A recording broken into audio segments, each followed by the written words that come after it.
मान्यवरांसाठी एकदा जोरदार टाळ्या व्हायला पाहिजे असं विनंती करतो आपल्याला. धन्यवाद. खरं तर या सभागृहामध्ये असेच कार्यक्रम अपेक्षित आहेत. प्रकाशन सोहळा, साहित्यावर चर्चा, प्रायोगिक नाटक. तर त्यामुळे ह्या निमित्ताने पुन्हा एकदा इथे हे सुरू होईल. अन्यथा इथे तालमी होतात, पण प्रकाशन सोहळा अशा पद्धतीचा पहिल्यांदा होतोय. मान्यवरांना विनंती करतो आपण कृपया आसनस्थ व्हा, म्हणजे प्रत्यक्ष प्रकाशन सोहळ्याला आपण आता सुरुवात करूया. या प्रकाशन सोहळ्याला सुरुवात करण्यापूर्वी आपल्याला कल्पना असेल की ज्येष्ठ साहित्यिक वामन देशपांडे, त्यांचं वयाच्या 81व्या वर्षी आज निधन झालं. आणि विपुल अशी त्यांची साहित्य संपदा होती. कविता, कादंबरी, लेखमाला, धार्मिक विषयांवरती प्रदीर्घ लेखन त्यांनी केलं होतं. आणि मग ते डिम्पल पब्लिकेशन ह्या संस्थेचे लेखक होते आणि मुळे साहेबांचं कौटुंबिक सौख्य होतं. माझी विनंती आहे, 1-2 मिनिटं आपण उभं राहून त्यांना श्रद्धांजली अर्पण करूया आणि मग त्यानंतर लगेचच आपण या प्रकाशन सोहळ्याला सुरुवात करूया.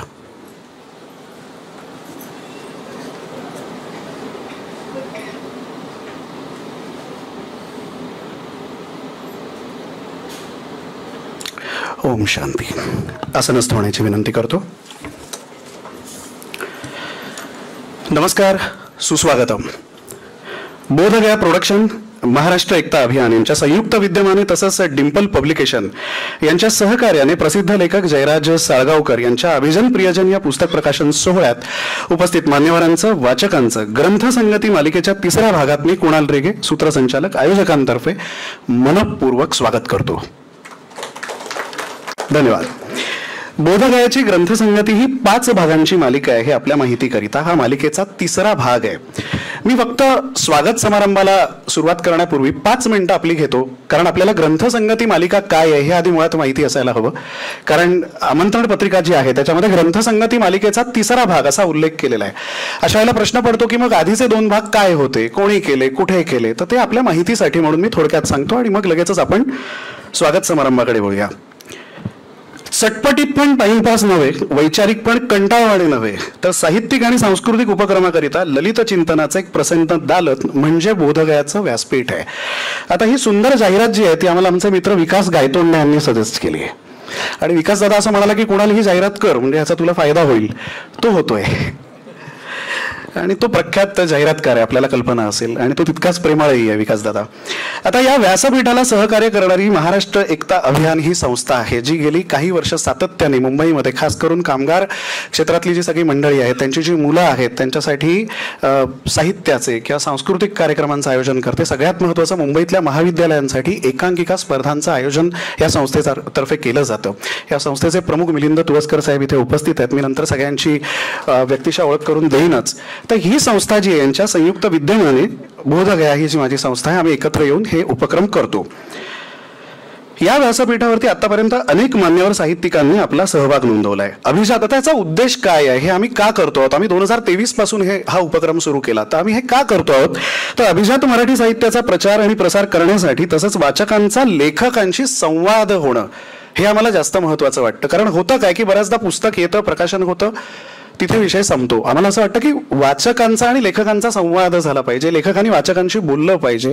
काय प्रक्रियेतून लेखक गेलेला आहे, कशा पद्धतीने हे पुस्तक वाचकांपर्यंत पोहोचतंय, तर ही चर्चा झाली पाहिजे. ह्याच्यात एक गंमत आहे. मग त्याच्यानंतर वाचकांनी ते पुस्तक विकत घ्यावं, लेखकाची ऑटोग्राफ घ्यावी, सही घ्या, त्यांची स्वाक्षरी, त्यांच्याबरोबर सेल्फी घ्या, त्या व्हायरल करा सगळीकडे. यातनं आपल्याला ग्रंथसंगतीचा आनंद मिळतो आणि हे त्यामागचा हा जो आहे तो मूळ उद्देश आहे बोधगयाचा.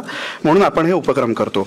रसिको, ग्रंथसंगती मालिकेचा पहिला आणि दुसरा भाग जो आता मी म्हटलं की 3रा भाग हा उल्लेख केलेला आहे, तर पहिला आणि दुसरा भाग जो आहे तो एप्रिल आणि मे महिन्यामध्ये आपण केला. म्हणजे हा जो एप्रिल महिना होता त्याच्यात पहिला भाग संपन्न झाला आणि मे महिन्यामध्ये दुसरा भाग झाला. आता हे भाग काय होते याच्यासाठी NCPAने पुढाकार घेतला होता. NCPAचा जो ग्रंथ विभाग आहे तिथे डॉक्टर सुजाता जाधव आहेत त्या ग्रंथ विभागाच्या प्रमुख. त्यांच्या सहकार्याने पेज टू स्टेज ही जी त्यांची संकल्पना आहे तिथे आम्ही 2 भाग केले. त्यात एप्रिल महिन्यामध्ये जो आपण कार्यक्रम केला त्याच्यामध्ये प्रसिद्ध लेखक आणि नाटककार गिरीश कार्नाड यांच्या साहित्यावरती आधारित मला उमगलेले कार्नाड या मुक्त संवादाचं आयोजन आपण केलं होतं. त्यामध्ये प्रसिद्ध लेखिका आणि अनुवादक उमाताई कुलकर्णी आणि प्रसिद्ध रंगकर्मी विजय केंकरे यांनी सहभाग नोंदवला. मराठी प्रकाशन व्यवसायामधल्या दोन प्रसिद्ध संस्था म्हणजे त्याच्यामध्ये राजहंस प्रकाशन आणि पॉप्युलर ह्या दोन्ही संस्था त्यानिमित्ताने एकत्र येऊन आपण हा कार्यक्रम केला. कारण कार्नाडांची पुस्तकं या दोघांनी मिळून केली आहे. म्हणजे त्यांचं जे आत्मचरित्र आहे ते राजहंसनी प्रकाशित केलं आहे आणि त्यांची 12 नाटकं जी आहेत ती पॉप्युलरनी प्रकाशित केली आहे. त्यामुळे या दोन संस्थांना घेऊन आपण तो कार्यक्रम केला. हा एप्रिल महिन्यात कार्यक्रम झाला. हा पहिला भाग होता. दुसरा भाग आपण केला तो मे महिन्यामध्ये केला. तो पॉप्युलर ह्या संस्थेबरोबर केला, पॉप्युलर प्रकाशन बरोबर. मौलिक आंबेडकर हे डॉक्टर भालचंद्र मुणगेकर यांनी संपादित केलेलं आणि अनघा लेले यांनी मराठीमध्ये अनुवादित केलेलं पुस्तक लोकसत्ताचे माननीय संपादक गिरीश कुबेर सरांच्या हस्ते आपण प्रकाशित केलं. आणि ह्याच कार्यक्रमामध्ये डॉक्टर मुणगेकर सरांची प्रकट मुलाखत घेण्यात आली. ही मुलाखत मुंबई विद्यापीठाचे प्राध्यापक दीपक पवार सरांनी घेतली. हे आपल्या माहितीसाठी.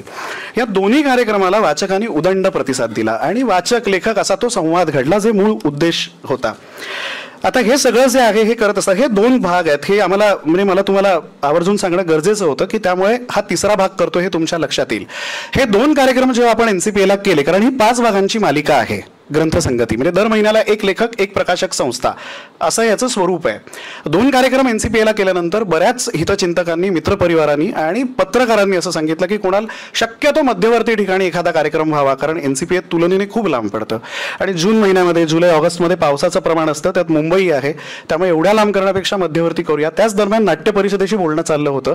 हा हॉल तयार झाला होता, अत्यंत सुरेख असा हा हॉल आहे, तर इथे हा कार्यक्रम व्हावा या उद्देशाने आजचा जो तिसरा भाग आहे तो आपण इथे करतो आहोत. या आधी म्हणजे हे आत्ताच घडतंय असं नाही, याच्या आधी पहिली जी मालिका होती ती लेखक तुमच्या भेटीला, ही मूळ संकल्पना होती, ज्याचे 5 कार्यक्रम आम्ही स्वातंत्र्यवीर सावरकर राष्ट्रीय स्मारकामध्ये केले. ज्याच्यामध्ये पहिला भाग जो आहे तो अर्थातच प्रसिद्ध लेखक गिरीश कुबेर यांच्या तेल नावाचं वर्तमान या पुस्तकाचं प्रकाशन केलं आणि गिरीश सरांनी वाचकांशी संवाद साधला. हा त्या मालिकेचा पहिला भाग होता. दुसऱ्या भागामध्ये ज्येष्ठ लेखिका वीणाताई गवाणकर यांच्या चरित्र लेखनाचा 50 वर्षांचा अनुभव आहे. त्यांचं चरित्र लेखन त्यांनी जे केलंय ते 50 वर्ष त्याला होऊन गेलेली आहे. तर त्यामुळे 20 वर्षानंतर वीणाताई पहिल्यांदा मुंबईला आल्या आणि त्यांचा नागरी सत्कार जो आहे तो आपण स्वातंत्र्यवीर सावरकर स्मारकामध्ये केला. तो सत्कार जो आहे तो ABP माझा या वृत्तवाहिनीचे माननीय संपादक राजीव खांडेकर सरांच्या हस्ते केला. वीणाताईंचा नागरी सत्कार करण्यात आला. वीणाताईंना देण्यात आलेले मानपत्र जे आहे ते स्वतः दिलीपराव माजगावकर यांनी लिहिलं होतं आणि त्याचं वाचन सौ रेखाताई माजगावकर यांनी केलं. हा लेखक तुमच्या भेटीला ह्या मालिकेतला दुसरा कार्यक्रम होता.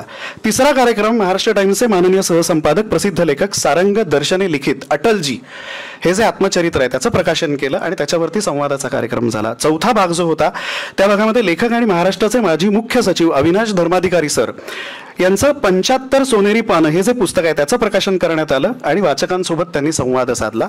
आणि 5वा जो भाग, बरं ह्या दरम्यान वाचकांनी संपर्क साधून असं सांगितलं की दलित साहित्यावर कार्यक्रम करा, बालसाहित्यावर कार्यक्रम करा, विज्ञान साहित्यावरती कार्यक्रम करा. तर त्यावेळेला बालसाहित्यावरती कार्यक्रम करावा असं ठरलं. त्यासाठी पहिलं नाव होतं ते अर्थातच अनंत भावे सरांचं होतं, पण भावे सर त्यावेळेला मुंबईत नव्हते, ते अमेरिकेला होते. तर त्यांनी सुचवलं की तू मला घेण्यापेक्षा तू दिलीप प्रभावळकरांशी बोल. मग आम्ही दिलीप भैयांना संपर्क केला आणि दिलीप भैयांना, तर योगायोग असा होता की दिलीप भैयांच्या कारकिर्दीला पण 50 वर्ष पूर्ण झाली होती. त्यामुळे 5वा जो कार्यक्रम आहे तो दिलीप प्रभावळकरांची संपूर्ण ग्रंथसंपदा, त्यांची मुलाखत स्वतः विजय केंकरे सरांनी घेतली. असं हे यामागचं स्वरूप आहे. हे मी अगदी थोडक्यात आपल्याला सांगितलं. अन्यथा ही मालिका काय आहे, याचे 2 भाग आधी कोणी केले, काय केले हा प्रश्न पडतो. हे 5 मिनिटं मी आपल्याला फक्त सांगितलं, ते आपण शांतपणे ऐकून घेतलं, याबद्दल आपले मनपूर्वक आभार.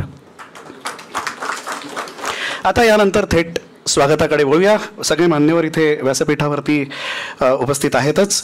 सर्वप्रथम ज्येष्ठ अर्थतज्ञ, लोककला लोकसंगीताचे, आंतरराष्ट्रीय चित्रपटाचे अभ्यासक, आस्वादक, माननीय संपादक आणि प्रसिद्ध लेखक जयराज साळगावकर साहेब यांच्यासाठी एकदा जोरदार टाळ्या झाल्या पाहिजे.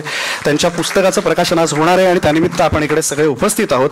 त्यांचं पुस्तक भेट देऊन स्वागत करण्याची विनंती महाराष्ट्र एकता अभियान या संस्थेचे माननीय संस्थापक अध्यक्ष मिलिंद तुळसकर साहेब यांना करतो. हो जा ना.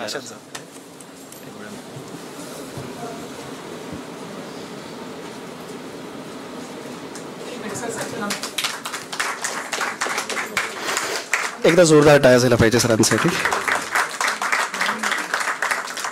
धन्यवाद. साहेबांना आसनस्थ होण्याची विनंती करतो.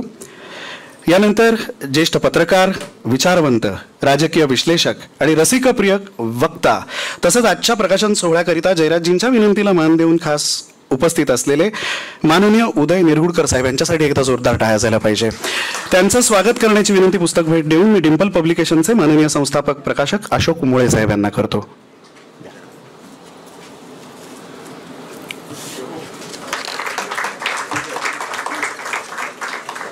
मान्यवरांना आसनस्थ होण्याची विनंती करतो. यानंतर ज्येष्ठ पत्रकार, विचारवंत, लेखक आणि ग्रंथाली प्रकाशन संस्थेचे संस्थापक सदस्य तसंच ज्ञानयज्ञ चळवळीचे प्रेरणास्त्रोत आणि आजच्या प्रकाशन सोहळ्याकरिता प्रमुख उपस्थिती असलेले माननीय दिनकर गांगल साहेब यांच्यासाठी एकदा जोरदार टाळ्या झाल्या पाहिजे. पुस्तक भेट देऊन त्यांचं स्वागत करण्याची विनंती मी जयराज साळगावकर साहेबांना करतो.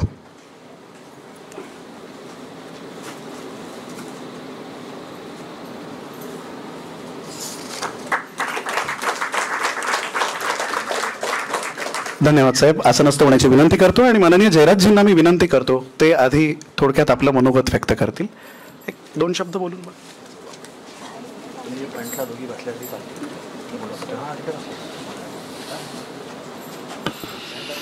उपस्थित श्रोते हो, तसेच व्यासपीठावरील सर्व मान्यवर हो, मला ॲक्च्युली बोलायचं होतं आज, विचार केला होता, पण माझ्या लक्षात असं आलं की मी गांगलांच्या मुलाखतीचा वेळ वजा करीन, म्हणून मी ती कल्पना वजा केली आणि ती मी जे काय बोलणार होतो ते गांगलांकडे दिलं.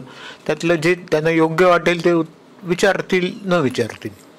पण तरी पण सांगायचं म्हणजे हे जे आज प्रसिद्ध होणारं पुस्तक आहे त्यात व्यक्तिचित्र आहेत आणि त्यातली बरीच व्यक्तिचित्र ही NRI लोकांची आहेत, म्हणजे भारतीय जे नाही तसे, ज्यांच्यावर कोणी लिहित नाही. तर बॉब डिलनवर आपल्याकडे कोणी लिहित नाही, पण तो इंटरनॅशनल फिगर आहे तो. तर हे माझ्याकडून काम व्हायचं महत्त्व त्याचं जाणून काम करून घेणं हे कुमार केतकरांनी केलं आहे. यातलं जो अर्ध पुस्तक आहे ते कुमारच्या संपादनाखाली झालं आहे आणि त्यांनी मला फ्रीडम दिलं. जेव्हा मी लॉरेन्सवर लिहित होतो, म्हटलं लॉरेन्स शतकाचे शिल्पकारमध्ये एका पानात मिटत नाही, म्हटलं एका मला 2 हे लागतील, तर त्यांनी मला 2 दिली. लॉरेन्स हे एकच कॅरेक्टर आहे, त्या 52 आठवड्यात 2दा आलेलं. आज इथे काही विघ्न आली. एक म्हणजे आम्हाला शिफ्ट व्हावं लागलं NCPA वरून. दुसरं म्हणजे फुटाणे साहेब अचानक आजारी पडले, पण मी विनंती केल्यावर निरगुडकर खास दिल्लीहून इथे आले. असेच एकदा संदीप वासलेकर ब्रसेल्सहून आले होते, तेव्हा ही परंपरा आहे लोक येण्याची, तर त्यांचे मी आभार मानतो आणि मी न बोलता जास्त काही पुढच्या वक्त्याला स्पेस उपलब्ध करून देतो. धन्यवाद. धन्यवाद सर. यानंतर माननीय प्रकाशक अशोक मुळे साहेब यांना विनंती करतो ते डिम्पल पब्लिकेशनच्या वतीने 2 शब्द मांडतील. नमस्कार. सन्माननीय व्यासपीठ आणि पत्रकार मित्रांनो आणि बंधू भगिनींनो, आपलं सर्वांचं सहर्ष स्वागत मी डिम्पल पब्लिकेशनतर्फे करतो आहे. मला आता सांगायला स्ट्रोक आला होता आणि मी सलगपणे बोलू शकत नाही, त्यामुळे आमचा मित्र म्हणजे वसईचाच आहे कुणाल रेगे, त्याच्याकडे मी माझ्या भावना व्यक्त करायला सांगितलेलं आहे, लिहून आणल्यात, ते वाचून तो दाखवेल. तर पण मी आज याच्यासाठी उभं राहिलो आहे आज उदय निरगुडकर सरांसाठी. खरं काल रात्री मला रामदास फुटाणेंचा फोन आला की माझं वय आता इतकं आहे, हे आहे, तर प्रवास झेपेल की नाही. म्हटलं अहो तुम्ही कुठे फिरताय, इकडे झेपेल की नाही काय. तरी मी त्यांना फार विनंती केली, जयराजनी पण विनंती केली, पण ते येऊ शकले नाही. आणि नंतर आम्ही यांना उदय निरगुडकरांना फोन केले आणि उदय निरगुडकर दिल्लीहून आज इथे आलेत. हे खरं आमचं खूप मोठं भाग्य आहे. आणि आमचे प्रकाशन महर्षी किंवा ग्रंथाली वाचक चळवळीचे दिनकर गांगल हे माझ्या पहिल्याच कार्यक्रमाला आहेत. 50 वर्षामध्ये माझ्या पहिल्यांदाच पुस्तक प्रकाशनाला आहे, हे पण मोठं भाग्य आहे. मी तुमच्या सर्वांचं परत एकदा स्वागत करतो आणि इथे थांबतो. जय हिंद, जय महाराज. धन्यवाद सर. सरांचं जे प्रास्ताविक आहे ते त्यांनी मला दिलेलं आहे, ते मी आपल्यासमोर थोडक्यात वाचून दाखवतो. आदरणीय श्री दिनकर गांगलजी, उदय निरगुडकरजी, माझा मित्र कुणाल, मिलिंद तुवस्करजी आणि आजचे उत्सवमूर्ती जयराज साळगावकरजी, पत्रकार मित्रांनो आणि उपस्थित बंधू भगिनी, डिम्पल पब्लिकेशनतर्फे आपले हार्दिक स्वागत करतो. आजचा दिवस माझ्यासाठी खूप महत्त्वपूर्ण आणि विशेष आहे. 50 वर्षापूर्वी माझी नाममुद्रा पुस्तकावरती उमटली होती. ती माझा मित्र ॲडव्होकेट राजेंद्र पै आणि जयराज साळगावकर या दोघा मित्रांमुळे माझं पहिलं पुस्तक प्रकाशित झालं. नाटककार सुरेश चिखले यांची गमभन ही कादंबरी चक्क मराठीत शिवशक्तीत छापली होती. त्यावेळी राजेंद्र आणि जयराज यांनी शिवशक्तीत तळमजल्यावरती भागीदारीत विक्रम प्रिंटर्स हा छापखाना काढला होता आणि तिथेच माझं पहिलं पुस्तक छापलं जावं. त्या पहिल्याच पुस्तकाने मराठी साहित्यात चांगलाच इतिहास आणि भूगोल घडवला, ते आपणास माहीत आहे. पण आमची मैत्री गेली 50 वर्षापासून अजूनही टिकून आहे. आज त्या मैत्रीत कौटुंबिक जिव्हाळा आलाय, याचा खरा मोठा आनंद आहे. आज दुसरा मोठा योगायोग असा की आज इथे ग्रंथालीचे सर्व आदरणीय दिनकर गांगल हे इथे आहेत. त्यांनी ग्रंथाली वाचक चळवळ 25 डिसेंबर 1975 रोजी सुरुवात केली. मी पहिलं पुस्तक गमभन हे प्रकाशित केलं 26 जानेवारी 1975 या दिवशी. त्यावेळी मीरा प्रकाशनचा प्रकाशक म्हणून माझं नाव प्रथम छापून आलं. लग्नानंतर मीरा प्रकाशनचं नाव डिंपल पब्लिकेशन केलं. ग्रंथाली आणि डिंपल यंदा आपला सुवर्ण महोत्सवी वर्ष सादर करीत आहे. याचा आनंद खूप मोठा आहे. 50 वर्ष इथे टिकून राहिलो हेच आश्चर्य आहे. मित्रांनो, तो 60-70चा काळ चित्रपट, नाट्य, संगीत आणि साहित्याने आम्हा मित्रांसाठी भारावून टाकणारा आणि झपाटलेला काळ होता. त्यावेळी शारदा साठे आणि महिलांनी स्त्रीमुक्ती चळवळ देखील सुरू केली होती. त्यांचे देखील सुवर्ण महोत्सवी वर्ष यंदा साजरे होत आहे. या काळात गिरणी कामगार चळवळ, अहिल्या रांगणेकर, मृणाल गोरे यांचे आंदोलन सुरू असायचे. तो कालखंड सर्वच दृष्टीने भारावून टाकणारा होता. त्या भारावलेल्या काळातच मी, सुरेश चिखले, प्रकाश विश्वासराव, बी एन चव्हाण, सतीश काळसेकर, चंद्रकांत धर्माधिकारी, गीतकार गोहर कानपुरी, भारत तांडेल, दिलीप वेसावकर हे सगळे नित्यनेमाने अंधेरी पश्चिमेच्या इराणी हॉटेलमध्ये भेटायचो. नाटक, चित्रपट, संगीत, साहित्य यावर गप्पा करायचो. या गप्पांमधून आमच्या चळवळी आणि वळवळीतून मी नियतीमुळे प्रकाशित झालो आणि मला प्रथम मोठा आधार दिला तो शिरीष पै यांनी. त्यामुळे या दोन्ही राजूंची माझी ओळख झाली. आज जयराज यांचं अभिजन प्रियजन या पुस्तकाचं प्रकाशन होत आहे. आज एक मैत्रीचं वर्तुळ पूर्ण होत आहे. या 50 वर्ष ग्रंथाच्या गावातून भटकताना मान्यवर आणि नवोदित लेखकांची 1100हून अधिक पुस्तकं मी प्रकाशित केलेली आहेत. मला वाटतं जोरदार टाळ्या हव्या ना. सुवर्ण महोत्सवी वर्षात विक्रमी अशी पुस्तकं प्रकाशित झाली. मी ज्यावेळी प्रकाशन व्यवसाय सुरू केला तेव्हा माझ्याकडे धन नव्हतं, पण अनेक दिग्गज शिरीष पै, दुर्गा भागवत, भाऊ पाध्ये, नारायण सुर्वे, केशव मेश्राम, विजय तेंडुलकर, प्रिया तेंडुलकर, माधव गडकरी, अरुण टिकेकर, कुमार केतकर यांचा आशीर्वाद, खंबीर पाठिंब्यामुळे आणि सुनील कर्णिक, प्रदीप कर्णिक, महेश केळुसकर, शशी भालेकर आणि राजेंद्र पै यांची मोठी साथ मिळाल्यामुळे मी एक सामान्य गिरणी कामगारांचा मुलगा इथे उभा राहिलो. थोडे भरीव साहित्य प्रकाशित करता आले याचा खरंच आनंद आहे. सुवर्ण महोत्सवी वर्षानिमित्त आशा भोसले यांचे स्वामिनी आशा हे पुस्तक आदरणीय सरसंघचालक मोहन भागवत यांच्या शुभ हस्ते प्रसिद्ध झालं. भारतरत्न सचिन तेंडुलकर याच्या हस्ते प्राध्यापक रमेश तेंडुलकर आणि नितीन तेंडुलकर यांची पुस्तके प्रकाशित झाली. आमच्या प्रकाशनासाठी हिंदू हृदय सम्राट बाळासाहेब ठाकरे, आदरणीय शरद पवार, सुशीलकुमार शिंदे, विलासराव देशमुख यांच्यासह अभिनेते नाना पाटेकर, जितेंद्र, तनुजासह माधुरी दीक्षित ही सुद्धा मंडळी आली होती. खरं तर हा आजचा कार्यक्रम NCPA येथे होणार होता. माझा मित्र कुणाल रेगे आणि माननीय मिलिंद तुवस्कर साहेब यांनी ते बुक देखील केलं होतं, पण त्यांनी अचानक नकार कळवला आणि त्यामुळे आज इथे हा कार्यक्रम होतोय. श्री आणि सौ जयंत साळगावकर सभागृहात होतोय. हा देखील मला नियतीचा संकेत वाटतो. आज जयंतराव यांचा प्रत्यक्ष आशीर्वाद आम्हाला मिळाला आहे असं मला वाटतं. माझा आजारपण आणि वार्धक्यामुळे आज माझी ही प्रकाशनाची धुरा माझा मुलगा कौतुक मुळे हा जोमाने सांभाळतो आहे. हा मला मोठा आनंद आहे. आपण सर्वांचं पुन्हा एकदा स्वागत करतो आणि इथेच थांबतो. जय हिंद, जय महाराष्ट्र. एकदा जोरदार टाळ्या अशोक मुळे साहेबांसाठी झाला पाहिजे. आता वेळ आहे ती सर्वप्रथम पुस्तक प्रकाशनाची. व्यासपीठावरती उपस्थित मान्यवरांच्या उपस्थितीत आणि त्यांच्या हस्ते आधी पुस्तक आपण प्रकाशित करून घेऊया आणि मग त्यानंतर मान्यवर आपल्याला संबोधित करतील. मी मान्यवरांना विनंती करतो, पुस्तक प्रकाशित करून घेऊ आपण आधी. पुस्तक प्रकाशन झालं की छायाचित्रकार माध्यमांचे प्रतिनिधी यांना विनंती आहे आपण समूह छायाचित्र यांचं घेऊया, म्हणजे आपल्याला माध्यमांना देणं सोयीचं होईल. घ्या.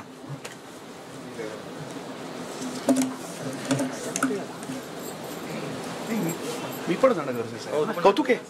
ये अरे ये ना. कॅमेरा बाहेर कसा गेला.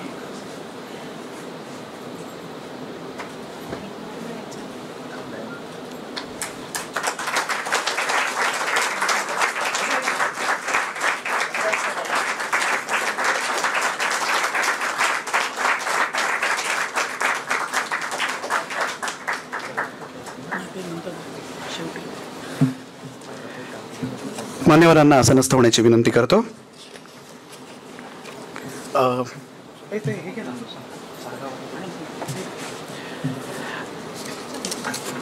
अभिजन प्रियजन ह्या पुस्तकाचं प्रकाशन झालेलं आहे. अजून एका पुस्तकाचं प्रकाशन आपल्याला करायचं आहे, ते मान्यवरांच्या उपस्थितीत आपण करावं अशी विनंती करतो. आणि तेही पुस्तक जयराज साळगावकर लिखित साळगाव आणि गोवा हे ते पुस्तक आहे. त्याचंही प्रकाशन मान्यवरांच्या हस्ते व्हावं ही विनंती करतो. या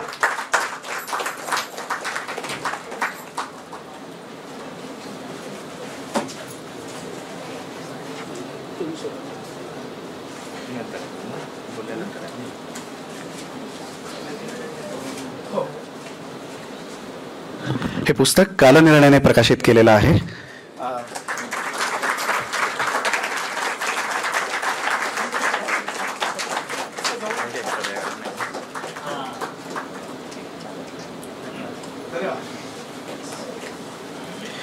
मान्यवरांना आसनस्थ होण्याची विनंती करतो. आणि यानंतर माननीय उदय निरगुडकर सरांना मी विनंती करतो ते आपलं मनोगत व्यक्त करतील.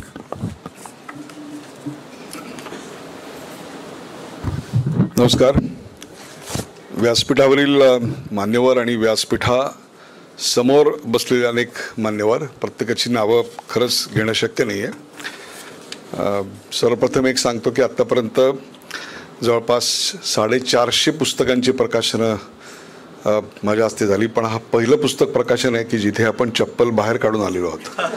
हा एक पहिलं. आणि मी पहिले विचारलं, ते म्हणजे एकही चप्पल चोरीला जात नाही, त्यामुळे सगळे निवांत बसलात तरी काही हरकत नाही आहे. हा पहिला एक गोष्ट आहे. दुसरी गोष्ट की मला काल रात्री फोन आला आणि मी दिल्लीहून आज आलो, त्यामुळे काही लोकांना असं वाटत असेल की पुस्तक न वाचता आता बोलतील वगैरे, तर तशी सवय लागली असती तर दुसऱ्या वेगळ्या सभागृहात मी दिसलो असतो. त्यामुळे पुस्तकावर वाचून बोलणार आहे ही वस्तुस्थिती आहे. तर जयराज साळगावकर यांचं हे 18वं पुस्तक आहे. याच्या आधी त्यांची 17 पुस्तकं प्रकाशित झालेली आहेत. या पुस्तकाची छापील किंमत 350 रुपये आहे. आज जर काही सवलतीत असेल तर त्याची घोषणा 300 रुपयात आहे. चला, 205 पानं आहेत आणि डिंपल प्रकाशनच्या मुळे यांनी हे प्रकाशित केलेलं आहे.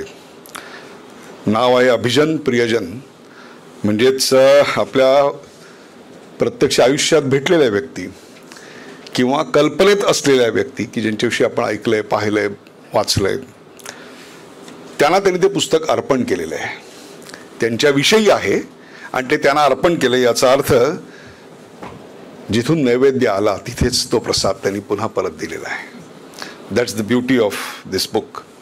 एक अप्रतिम प्रस्तावना आहे रघुवीर कुल यांची. एकूण ज्या व्यक्तिचित्रणांविषयी, अनुभवांविषयी, आठवणींविषयी लिहिलं आहे त्याचं एक वर्गीकरण जर करायचं झालं तर साधारणतः 12 हे कलाक्षेत्रातले आहेत आणि त्याच्यात फार मोठी उत्तम मेघ आहे, ती नंतर सांगेन मी. आणि साधारणतः सामाजिक क्षेत्रातली, राजकीय क्षेत्रातली अशी 20 माणसं आहेत आणि एक कौटुंबिक म्हणजे स्वतःच्या वडिलांविषयी त्यांनी लिहिलेलं आहे. अशा ह्या सगळ्याचा तांडोळा इकडे आहे. मग अशी मी कलाक्षेत्राविषयी बोललो, त्याचं कारण असं आहे की स्टीव्ह जॉब्स विषयीचा अप्रतिम लेख ह्याच्यात आहे. But Steve Job doesn't fall according to him in industry और कॉमर्स और बिझनेस. स्टीव्ह जॉबचं आयुष्य, त्याचं कार्य, याचं कलात्मक वर्णन जर तुम्हाला वाचायचं असेल तर याच्या इतकं दुसरं सुंदर लिखाण आजपर्यंत स्टीव्ह जॉब्सवर झालेलं नाही आहे. याचं कारण असं आहे की आजपर्यंत स्टीव्ह जॉब्सकडे सगळ्यांनी ग्रेट आंत्रप्रिनर म्हणून पाहिलं, but before that he was a great artist by heart who like to innovate, who like to experiment. या अँगलनी त्याच्यावरचं लिखाण आहे ते अतिशय अप्रतिम आहे. काय असतं, गोष्ट तीच असते. आजपर्यंत अनेकदा स्टीव्ह जॉब्सविषयी आपण वाचलं असेल, पाहिलं असेल. स्टे फुलिश, स्टे हंग्री त्याची भाषणं यूट्यूबवर पाहिली असतील. His failures, his love for India, meeting Indian monks. पण त्याच्याकडे एक आर्टिस्ट म्हणून बघायची नजर जी आहे ती फक्त साळगावकरांकडे आहे. And that's the beauty of it. म्हणूनच बाळासाहेबांवरचा जो लेख आहे तो लेख एक राजकीय लेख म्हणून नाही, तर बाळासाहेब एक कलावंत मनाचे कसे होते त्याचे उत्तम दाखले देणारा तो लेख आहे. त्याहीपेक्षा सुद्धा कर्नाटक शाक्ताची भेट कशी झाली हा आजपर्यंतचा माहीत नसलेला इतिहास या निमित्ताने पहिल्यांदा उघड झाला आहे. कदाचित इथे बसल्यांपैकी फक्त गांगलाला ही गोष्ट माहिती असू शकेल कदाचित, पण बाकी कोणाला माहिती असायचं काही कारण आहे असं मला वाटत नाही. इतकं चांगला संदर्भ या सगळ्या ह्याच्यात आहे. आणखी एक महत्त्वाचा पैलू म्हणजे आपले दोन प्रकारची माणसं असतात. एक म्हणजे स्मृतीत राहणारी आणि दुसरी विस्मृतीत जाणारी. तर विस्मृतीत जाऊ शकतील अशी अनेक माणसं आहेत आपल्या समाजात. जसं बाळासाहेब ठाकरे असतील, लक्ष्मी मित्तल आहे, जेम्स बॉन्डचा इयन फ्लेमिंग आहे निर्माता, हेच Marilyn Monroe, I mean nobody can forget that. तर हे सगळे स्मृतीत राहणारे आहेत, परंतु समाज घडवायचं काम केलेले असे अनेक जण आहेत. कॅथरीन मेयर ग्रॅम त्याच्यामध्ये आहे, किंवा प्रशांतचंद्र महालनोबिस, की ज्यांच्यामुळे इंडियन स्टॅटिस्टिकल इन्स्टिट्यूट आपल्याकडे आली, नॅशनल सॅम्पल सर्व्हे आला. या सगळ्याचं एक अप्रतिम डॉक्युमेंटेशन याच्यात आहे. म्हणजेच एक प्रकारे विस्मृतीत जाणाऱ्यांच्या स्मृती जतन करण्याचं मोठं काम या पुस्तकातून झालेलं आहे, की जे पुढच्या काळामध्ये एक उत्तम संदर्भ ग्रंथ म्हणून आपल्याकडे असला पाहिजे. खरं तर ही जी विस्मृतीत जाणारी माणसं आहेत आणि त्यांनी जे समाजात काम केले तेच खरे आपले रिअल हिरोज आहेत. आणि एक चांगला समाज म्हणजे काय, तर तो रिअल हिरोजच्या आठवणी सतत जागृत ठेवतो अशा रूपाने. मग ती शब्दरूपं असतील, चित्रपट असेल, कथा कादंबऱ्या असतील, काव्य असतील, याच्यातनं तो त्या विस्मृतीत जाणाऱ्या लोकांना वारंवार जिवंत करत राहतो. हे जिवंत समाजाचं लक्षण आहे. आणि म्हणून आपण सगळेजण याला धन्यवादाच्या पात्र आहात. याचं कारण हे जिवंत ठेवण्याकरता आपण आज इकडे उपलब्ध आहात. The world is actually full of such heroes who quietly change the world. गोष्टी छोट्या असतात तेव्हा घडणाऱ्या, परंतु त्याचे परिणाम इतके दूरगामी असतात की एक वेगळ्या अर्थाने आपल्याकडे म्हणलं जातं की लम्होने खता की सदियों ने सजा पाई आहे. एखादी गोष्ट या माणसाने अशी केलेली असते, एखादी छोटीशीच गोष्ट असते, परंतु शतकानुशतक त्याचे फायदे समाज घेत राहतो. अशा माणसांचं सगळं जीवन उलगडणं, त्यांचं सामान्य बॅकग्राऊंड आणि त्यातून त्यांच्या असामान्य आठवणींचा खजिना हा इतका चांगल्या रीतीनं these are unsung heroes. Some of them are unsung heroes. आणि अनसंग हिरोनी आपल्याकडे सर्वात मोठं काम केलं आहे, आणि ते म्हणजे त्यांनी समाज एकसंध बांधून ठेवला. आणि this thread of the society which holds it together silently, weaving the tapestry of inspiration and hope for the society. या पुस्तकातून जर तुम्हाला काय मिळत असेल तर ती उद्याची आशा आणि आजच्या जीवनासाठी प्रेरणा आहे. यातल्या प्रत्येक ज्यांच्याविषयी लिहिलं गेलं आहे त्याला त्यांच्या काळामध्ये समाजाने आदर दिला असेल, मान सन्मान कौतुक दिलं असेल असं काही नाही आहे. अवहेलना, हेटाळणी दिलेलं आहे, म्हणून त्यांचं महत्त्व कमी होत नाही. समाज म्हणून त्यांचं ऋण फेडणं हे आपलं कर्तव्य आहे. एक प्रकारे हे सामाजिक कर्तव्य आणि सामाजिक कार्य यांनी यांच्या लेखनातून पूर्ण केलं असं मला म्हणावंसं वाटतं. यातले काही प्रसिद्ध नव्हते आणि त्याहीपेक्षा सुद्धा प्रसिद्धीचे बटीकही नव्हते किंवा प्रसिद्धीच्या तंत्रामध्ये वाकबगार नव्हते, but their work was selfless and was with character. यातलं एक उत्तम उदाहरण म्हणजे अनेकांना माहीत नसणारे Prasantachandra Mahalanobis is an excellent example. 1968 सालपर्यंत ही व्यक्ती भारतात, आपल्याकडे तुम्हाला किती लोकांना माहिती आहे मला माहिती नाही, पण आपल्याकडे स्वतःचा इंटेलिजन्स ब्युरोच नव्हता. 1968 पर्यंत it was MI6 that use to do work from British. तर हा जो इंटेलिजन्स ब्युरो आहे तो आपल्याकडे काउंनी चालू केला. त्याच काळामध्ये देशाच्या नियोजनाचा पाया इंडियन स्टॅटिस्टिकल इन्स्टिट्यूट असेल, नॅशनल सॅम्पल सर्व्हे असेल, हे सगळं चालू करायचं काम या प्रशांतचंद्रांनी केलं की ज्यांची आज कोणालाही ब्युरोक्रसीमध्ये सुद्धा, राजकारणात सुद्धा कोणालाही याची आठवण नाही आहे. आज त्या पथदर्शी कामाचं महत्त्व असं आहे की आपल्या पंचवार्षिक योजनांमध्ये किंवा बजेटमध्ये ज्या प्रकारच्या प्रोव्हिजन करायच्या आहेत त्याच्याकरता जो आपल्याला डेटा लागतो, आज या विदा या गोष्टीला सर्वात जास्त महत्त्व आहे. त्या विदाचं महत्त्व त्या काळात ओळखलेला हा माणूस आहे.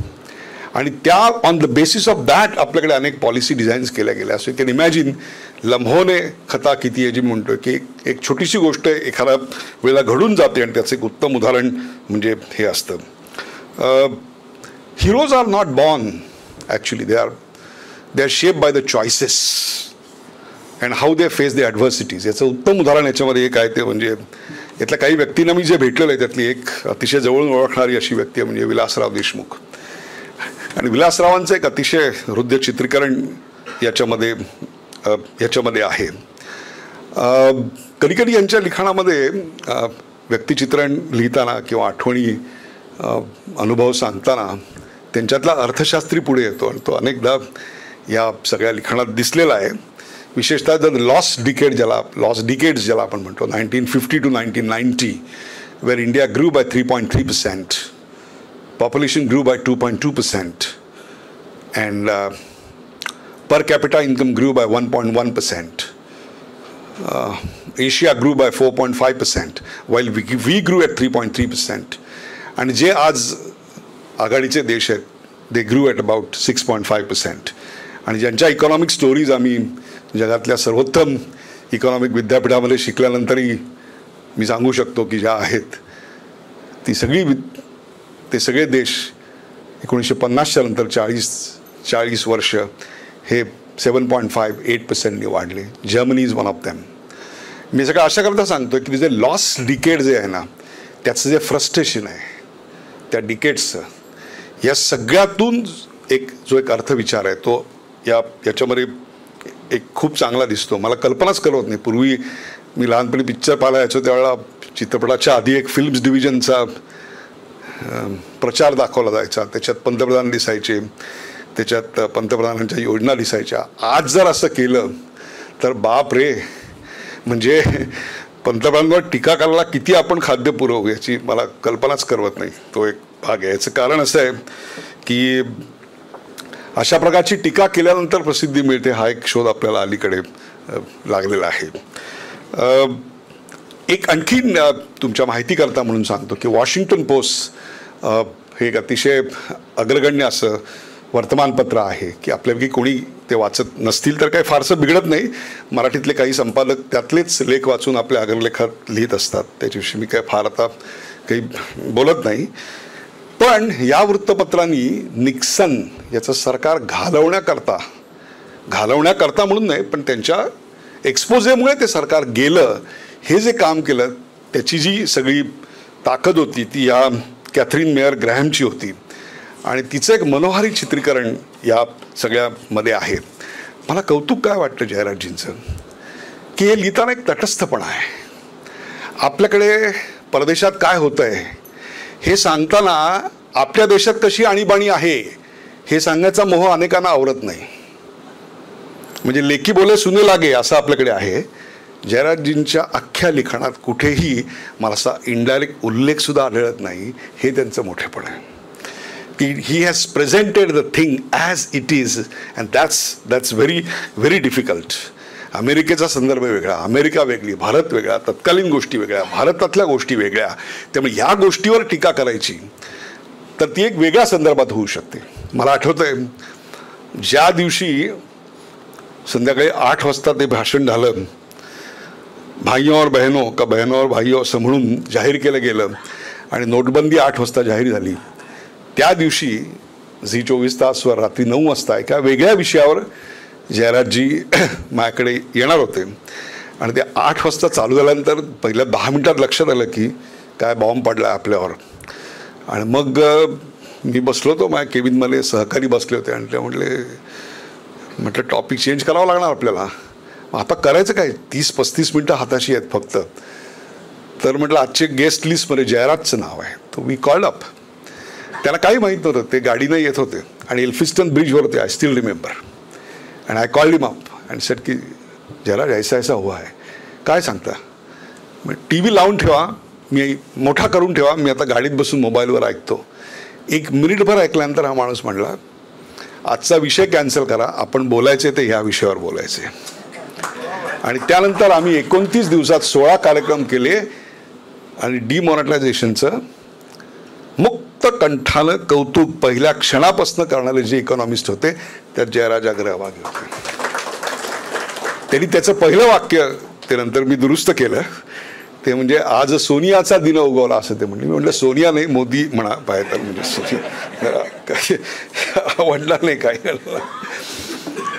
तर अशा प्रकारे एक चतुरस्त्र व्यक्तिमत्व, ज्याला आपण म्हणू अभ्यास सर्वत्र कायम असलेला, आणि कुठेही अडून घालून पाडून बोलला आहे. कार्यक्रम एखाद्या नटाच्या नावाने दिलेल्या पुरस्काराचा असेल तर देशाच्या पंतप्रधान टीका करायची संधी सोडायची नाही वगैरे, असलं काही जयराजनी कधी आयुष्यात केल्याचं मला आढळत नाही आहे. कारण अशा प्रकारची टीका केली की किमान वृत्तपत्रात चौकट आणि यूट्यूबला लाखभर हिट मिळतात, अशी एक आपल्याकडे योजना झालेली आहे. ह्यातला शेवटचा लेख अतिशय महत्त्वाचा आहे आणि त्याच्यामध्ये दिनकर गागरांचं व्यक्तिचित्रण त्याच्यामध्ये फार सुंदर केलेलं आहे. त्यावेळची वृत्तपत्रच वेगळी होती हो. गांगर ती रंगीत नव्हती, पण वाचताना माणूस रंगीत होऊन जायचा. त्याला ते महत्त्वाचं आहे.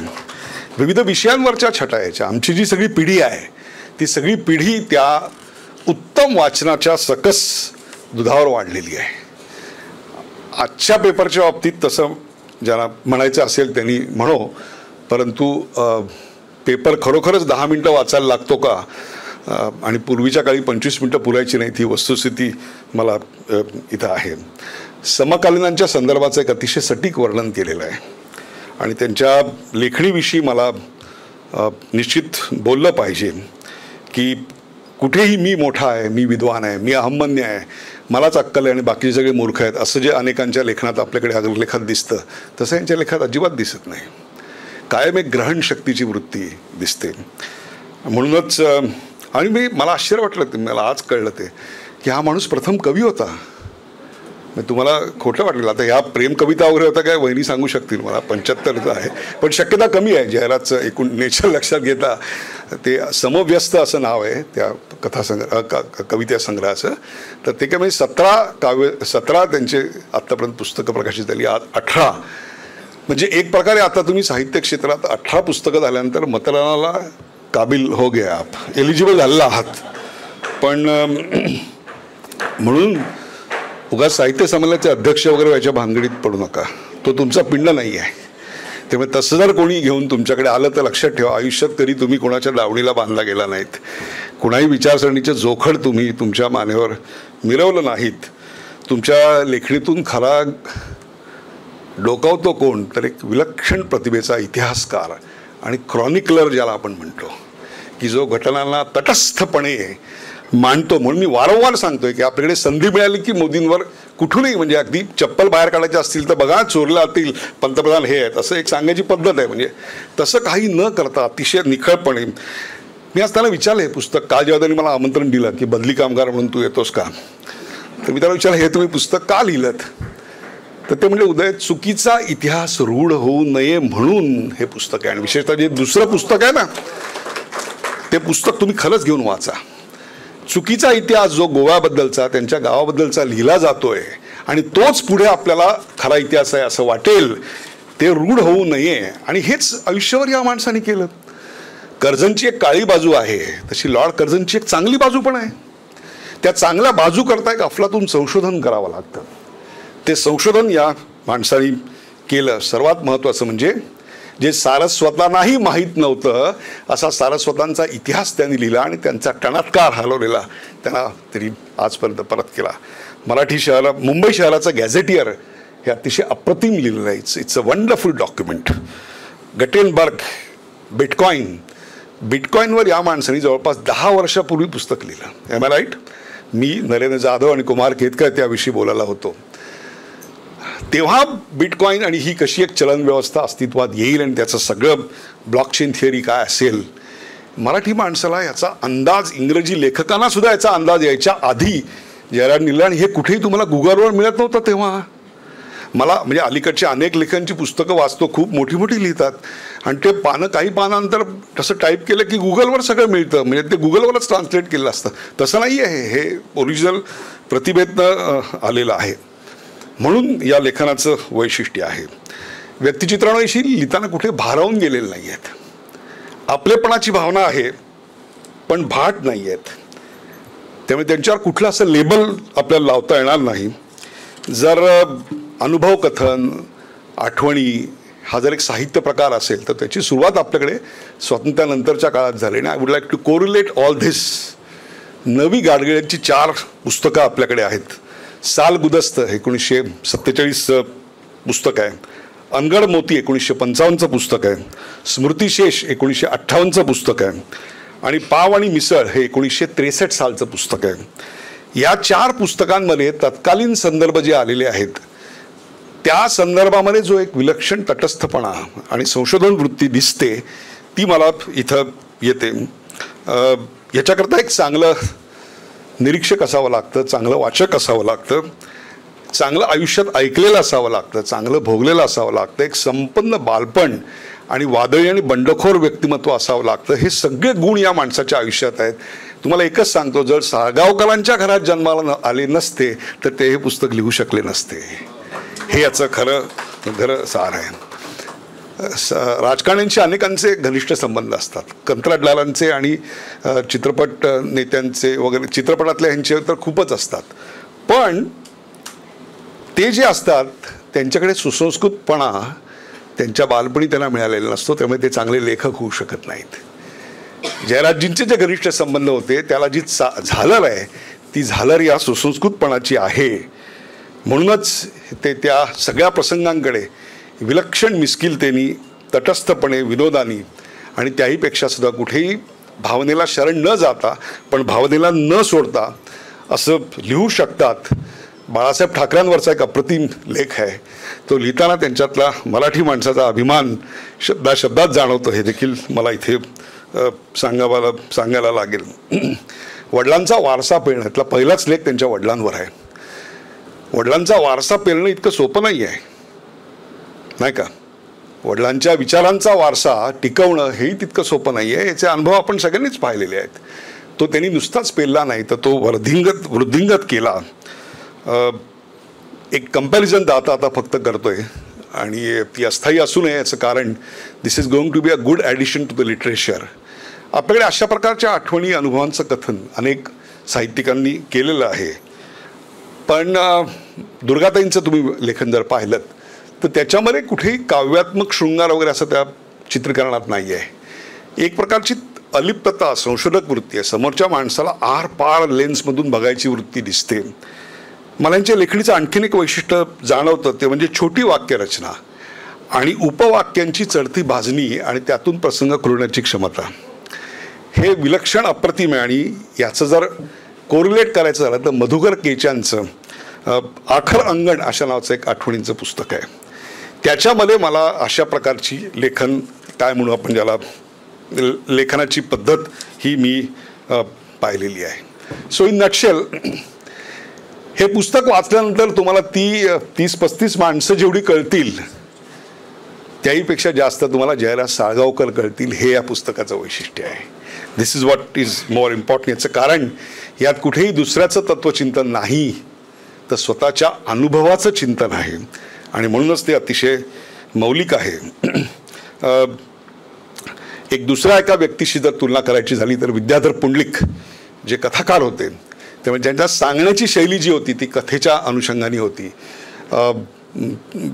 राजाध्यक्ष यांचं जर तुम्ही पाहिलं, विजय राजाध्यक्ष, तर त्यातलं शब्दप्रभुत्व, भावोत्कटता तुम्हाला याची अशाच प्रकारच्या आठवणी आपल्याकडे शांताबाईंनी लिहिल्या आहेत. त्याच्यामध्ये रसवत्ता होती. पण इथे ह्या कशाचाही तसा काही मागमूस नाही, लवलेशही नाही. याची जी जातकुळी आहे ती जातकुळी अस्सल संशोधकाची आणि अस्सल समाजचिंतकाची आहे. हेच या पुस्तकाचं वैशिष्ट्य. त्यामुळे काहीसं शुभ्र काही जीव घेणे, काहीसे सोयरे सकळ, तर काहीसे मौन रागाचे, असे हे फलित जे आज तुमच्या समोर येत आहे. आणि हे लेखन तुम्हाला अस्वस्थ नक्कीच करत नाही. पण एक लक्षात ठेवा,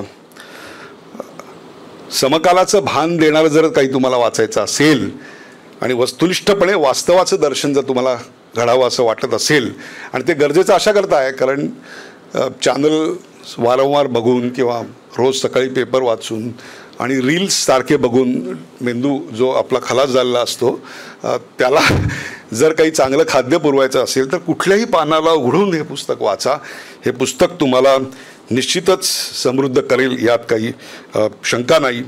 the last line about him is, he did not जज द पीपल, ही केवढी मोठी क्वालिटी आहे लेखक म्हणून.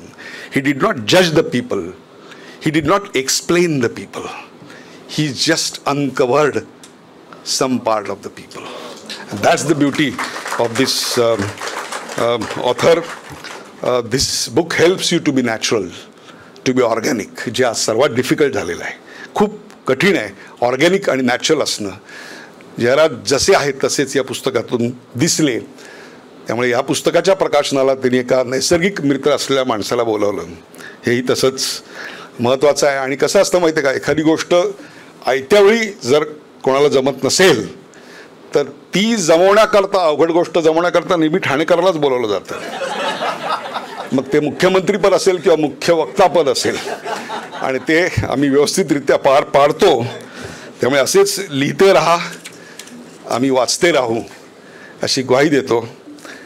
18 पुस्तकं झालेली आहेत, 21 पुस्तकं लवकरच होत, आणि ही 21 दुर्वांची जोडी जो गजानन तुमच्या कायम मार्गदर्शक राहिलेला आहे त्याच्या चरणी वाहण्याचं भाग्य तुम्हाला मिळो. धन्यवाद.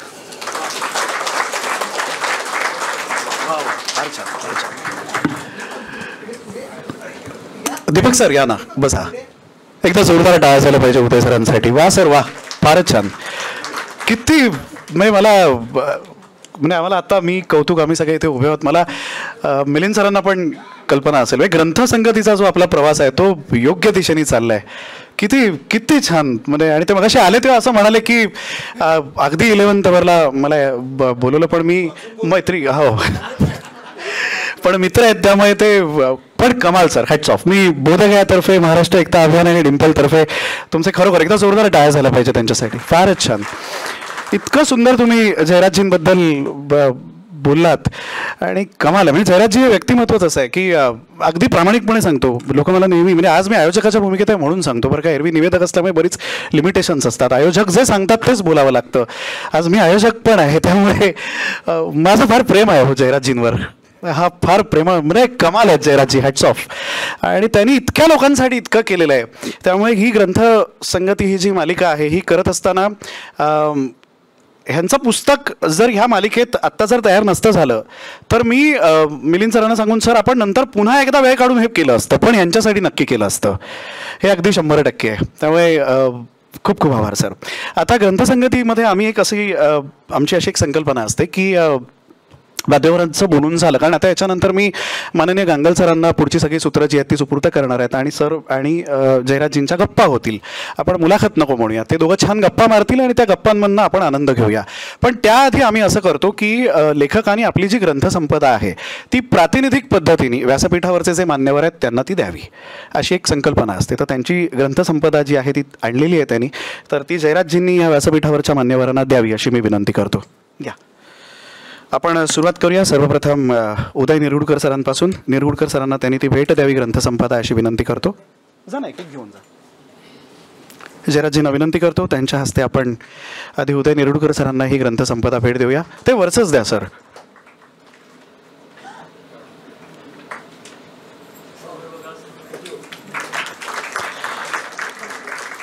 यानंतर माननीय दिनकर गांगल सरांना सुद्धा ते ग्रंथसंपदा भेट देतील.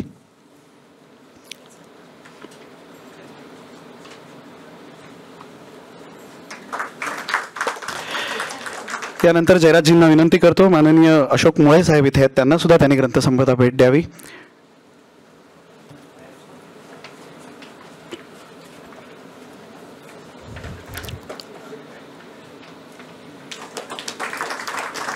यानंतर जयराजजींना विनंती करतो माननीय मिलिंद तुळसकर साहेब इथे उपस्थित आहेत, त्यांना सुद्धा त्यांनी ग्रंथसंपदा भेट द्यावी.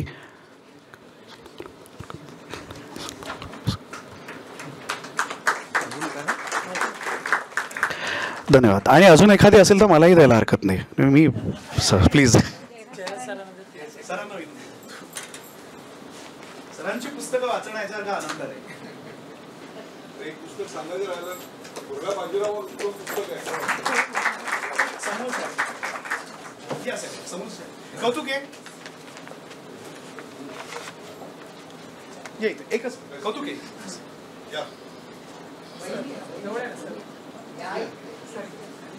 थोडंसं मध्ये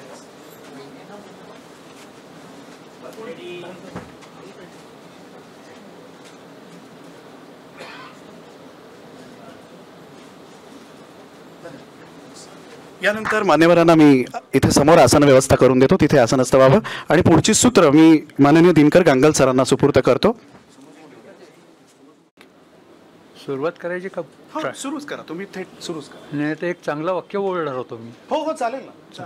हो मी वाक्य असं बोलणार होतो की उदयच्या मागे सुद्धा आपण सगळे म्हणूया की त्याचं भाषण अतिशय चांगलं झालं. उदयचं भाषण was इतकं मार्मिक, इतकं उत्तम भाषण मी कित्येक काळात ऐकलेलं नाही आहे. इतकं तो छान बोलला आणि यथार्थ बोलला. सगळ्यात महत्त्वाची गोष्ट म्हणजे जयराज जसा आहे आणि जसा व्यक्त होतो तसा तो बोलला. फारच छान बोलला. बरोबर. हे जनरली अशा प्रकारे समोर माईक वगैरे ठेवले ना की ट्रायल म्हणून बोलतात, तर हे ट्रायल म्हणून बोललो नाही.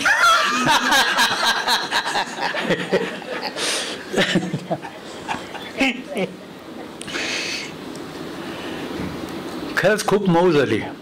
म्हणजे मला असं वाटत होतं की त्याच्यातच राहावं, तो बोललाय त्याच तारेत राहावं. जयराजला काय वाटत होतं तुम्हाला माहिती नाही. जयराजची पुस्तकं हे आता विशेषतः अभिजन हे वाचत असताना मी तर खुश होतोच, पण त्याबरोबर मगाशी तो जसं म्हणाला ना तसं त्यांनी मला दुसरा एक व्हॉल्यूम पाठवला होता. ते त्याचं येणारं पुस्तक आहे, जे काइंड ऑफ आत्मकथन ज्याला म्हणता येईल असं. त्यामुळे त्याच्या बालपणापासून ते आत्तापर्यंतची सगळी स्टोरी ही माझ्याकडे होती आणि मी ती अधूनमधून सारखी वाचत होतो. त्यातले मधले पॅसेजेस, आमचा हा बराच जुना परिचयाचा असल्यामुळे मधले पॅसेजेस अनुराधाला वाचून दाखवायचो आणि मग आम्ही दोघं इतके खुश व्हायचो. मगाशी उदयने एक छान शब्द वापरला, क्रॉनिकलर म्हणून. ॲक्च्युली जयराज हा क्रॉनिकलर आहे. त्यांनी जी लिहिलेली आत्ता ही तिन्ही पुस्तकं मी पाहिली ना परत एकदा, म्हणजे जुनी पुस्तकं बरीचशी वाचलेलीच आहेत मी, तेव्हा मला सतत लक्षात आलं की हा नोंदी करत जातो, काळाच्या नोंदी करत जातो. आणि त्या नोंदी ह्या सध्या आपण जो कंटेंट नावासारखा शब्द वापरतो ना, त्या कंटेंटफुल असतात. म्हणजे सगळ्यात गंमत ही असते की नोंदी जनरली कशा होतात की विसरून जातात, नुसत्या नोंदीच राहतात त्या डायरीत असल्यासारख्या. पण ह्याच्यात कंटेंट इतका असतो आणि नुसताच कंटेंट नसतो, पुन्हा त्याला गोडवा असतो. या दोन्ही गोष्टी ह्या तिन्ही पुस्तकांमध्ये मला विलक्षण जाणवल्या. आणि ते करत असताना ह्या सगळ्या वातावरणात असल्यामुळे एक सतत गमतीदार भाव तयार होत होता. तो आमच्या दोघांच्या मनामध्ये तयार व्हायचा बरं का. तो असा की जुन्या चित्रपटांमध्ये आपण पाहायचो की असे जे हिरो वगैरे असेल त्यांच्यावर देव प्रसन्न झाला की वरतून विष्णू, लक्ष्मी, शंकर, पार्वती ह्या पुष्पवृष्टी करतात. आम्ही दोघंही मनोमन ह्याच्यावर पुष्पवृष्टी करत होतो, हा आणि भारती. कारण त्याच्या वरून सारखी पुष्पवृष्टी व्हायची. आणि कसं करायचं हे कसं साधता येईल, कारण मी संयोजकही असतो ना, मी बराच काळ ग्रंथालयासाठी इतके विविध कार्यक्रम केलेले आहेत, तर मला एक कसं साधता येईल की ह्याच्यावर अचानक पुष्प पडत आहेत आणि मग ती भारती समोर आहे, त्या भारतीवरही त्यातली पुष्प असतील, तर तुझ्यावर पुष्प टाकण्याची माझी भयंकर इच्छा आहे.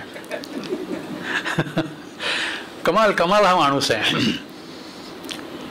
मगाशी उदयनी, आता सारखं उदयचा रेफरन्स येईल बरं, उदयनी बोलता त्याच्या वडिलांसंबंधी जो पहिला लेख ह्या पुस्तकात लिहिलेला आहे, ते मी जयंतरावांबरोबर आधी परिचित झालो आणि नंतर जयराज बरोबर झालो. त्या दोघांच्या वयाच्या मधला मी आहे, त्यामुळे जयंतरावांबरोबरही माझे चांगली पहिचान होती. किंबहुना मला त्यांनी 2-3 अशा संकटातून वाचवलेलं आहे, मला आणि कुमारला, असं मी म्हणेन की कमाल. म्हणजे त्याबद्दल मी आयुष्यभर कृतज्ञच राहीन. पण ते जाऊ दे. जयराज बरोबर एका वेगळ्या पद्धतीने आम्ही जोडले गेलो. जेव्हा ग्रंथालय आरंभ केला तेव्हा नॅचरली ह्या प्रकारचं तरुण रक्त एकदम मुसळून आलं आणि त्याच्यामध्ये तर अशा विविध भावभावना होत्या.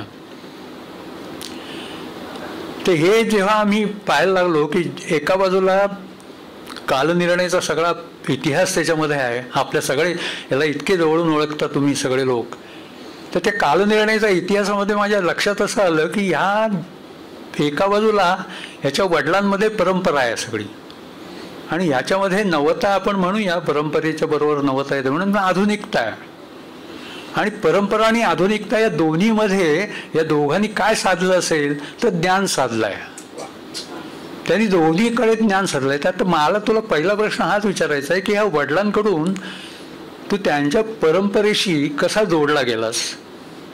कारण की त्यांनी धंदा जो केलाय ना कालनिर्णयाचा, तो बरोबर त्या पद्धतीनुसार केलाय बरं. तर हे एका बाजूला ही परंपराही साधलीस आणि त्याबरोबर तुझी जी आधुनिकता, ह्या विशेषतः ह्या आत्ता जे प्रकाशित झालं त्या पुस्तकामधूनही दिसते की काय प्रकारची व्यक्तिमत्व आहेत आणि ती व्यक्तिमत्वांमधून सर्व तऱ्हेची आधुनिकताच दिसते. आणि आजच्या काळाशी तू इतका छान आयडेंटिफाय होतास किंवा इतर जी पुस्तकं आहेत तुझी, गुगल, गटेनबर्ग, हे सगळं एक कसं काय तू जोडलंस कसं आहे परंपरा आणि नवता किंवा आधुनिकता. तुझं ह्याचं बरंचसं चरित्र आपल्याला सगळ्यांना माहिती आहे, त्यामुळे मी ते काही फार चरित्रात जाणार नाही आहे. थोडंसं अशाच गमती जमती ऐकताना तो काय जे बोलेल स्वतःविषयी ते कळेल आपल्याला. बरोबर आहे ना? हो बरोबर आहे. तर माईक टेस्टिंग करताना यांनी जसं केलं तसं उदयबद्दल, गांगलांबद्दल मी असं म्हणेन की माझं बालपण हे नायगावसारख्या ठिकाणी झालं, जो कामगारांचा एरिया सगळा. मी सगळ्या मुंबईतल्या दंगली जवळून पाहिल्या, व्हायलन्स पाहिला. शाळा ही अशी बंदस्त होती बालमोहन शाळा असल्यामुळे. तिथे ते म्हणजे आजही आमच्याबरोबर जे लोक आहेत ते का बंदिस्त मनस्थितीतच आहेत. ॲब्सोल्युटली. तर मला ब्रेक थ्रू दिला हा दिनकर गांगल. त्यांनी मला सरळ ग्रंथालयाच्या मॅनेजिंग कमिटीवर, व्यवस्थापकीय मंडळावर बोलवला. तर माझं वय होतं 19 किंवा 20 आणि बरोबर कोण लोक होते, एक भारतकुमार होते निनायचे, वसंत पाटणकर ह्या आमच्या ह्याच्यातले, बाकीचे कुमार कितकर, अशोक दातार, अरुण साधू, श्रीकांत लागू, माय गॉड, अशा लोकांबरोबर बसून आपण चहा पितो आणि चर्चा करतो. That was a breakthrough की मी त्या बंदिस्त याच्यातून बाहेर पडलो. त्याचं कारण ग्रंथालय होतं. मग तेंडुलकरांना भेटा, दुर्गाबाईंना भेटा, हे साहित्यातलं त्यावेळेचं जे क्रीम होतं. त्याचप्रमाणे वडिलांबरोबर मठाच्या ऑफिसला जात असे, तिथे गांगल बसत असत आणि गांगलाच्या भोवती गर्दी असायची. ती न्यू वेळ सगळी. स्मिता पाटीलला ही काळी हाडकोळी काही नटी होणार असं लोक म्हणत होते, तेव्हा गांगलांनी तिला हेरली होती. तिला मोठं करण्यात गांगलांचा वाटा फार मोठा आहे. जब्बार पटेल असतील, अमोल पालेकर असतील, हे सगळे लोक तिथे जमत होते आणि गांगलामुळे मला त्यांना ॲक्सेस मिळाला. चंद्रकांत ताम्हाणेंना मला ॲक्सेस मिळाला. तेव्हा चंद्रकांत ताम्हाणे, तो इथे कोणाला नावही माहीत असेल, हे थळ वैश्यचा प्रकल्प मुंबईच्या बाहेर नेण्याचं जे चालू होतं, 1 man and 1 newspaper without anything else, he did it. पुढे आयुष्यात मी 4-5 मोठे जे मेगा प्रोजेक्ट केले त्याचं बीज चंद्रकांत ताम्हाणेंनी पेरलेलं होतं. देवी गोखले होते, he was admin Maharashtra times. Administration सगळं त्यांच्याकडे असायचं. ताम्हाणे रणधीर ऑफिसमध्ये नसायचेच, त्या मंदिराला जात असायचे.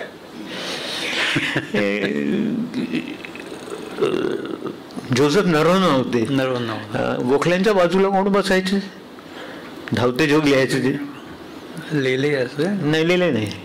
असे अनेक मोठे पत्रकार अगदी जवळून बघतात. शिखरे, महापम शिखरे, शिखरे काय विद्वान माणूस होता बापरे. तर हे एक्सपोजर कोणाला मिळत नाही.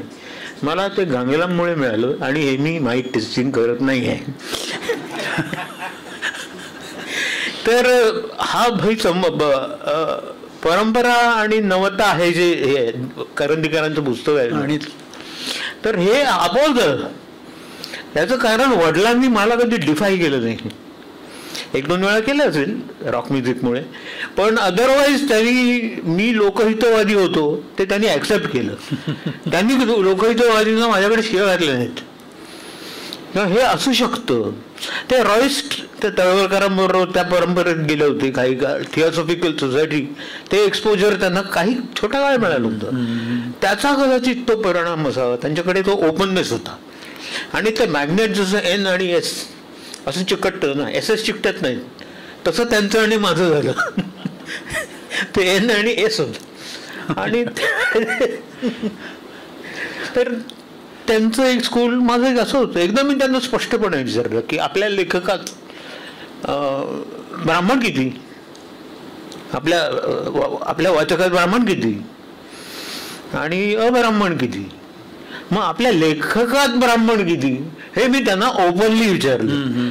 दुसऱ्या वर्षी 3 नॉन ब्राह्मण लोकांचे लेख आले. क्या बात आहे. ही ऍक्सेप्टेड इट. Very आणि ते करत होते, ते मुद्दामून करत I know. नव्हते, त्यांचं जॉनरच तसा होता सगळा. Very good, very well sed. हा, पण ते ऍक्सेप्ट करण्याची त्यांची जी वृत्ती होती ना, त्याला सलाम केला पाहिजे. आणि तुमच्या भोवती आता गणपती, मालवण, कोकण म्हणून गणपतीचा खूप इम्पॅक्ट कोकणी लोकांवर असतो. त्यांच्यावर ते तर गणपतीचे म्हणजे त्यांनी गणपतीचा PRO आहे धरतीवर असंच म्हणायचे. तर त्यामुळे या अशा गोष्टी होत राहतात. आणि त्या इफेक्टमध्ये जे काय घडलं ते चांगलं घडलं ना. हो ना. कारण we both were honest about what we were doing and the family was also honest about the intention. That's how it happen. पण तू आधुनिकता कशी सांभाळलीस त्या सगळ्या पारंपरिक वातावरणामध्ये? एका क्षणी मला कळलं की जॉन मेनार्ड केन्स किंवा ऑस्कर वाइल्ड किंवा शेक्सपियर वगैरे या गोष्टी वडिलांची बोलण्यात काही अर्थ नाही. तो सुधीर नव्हता.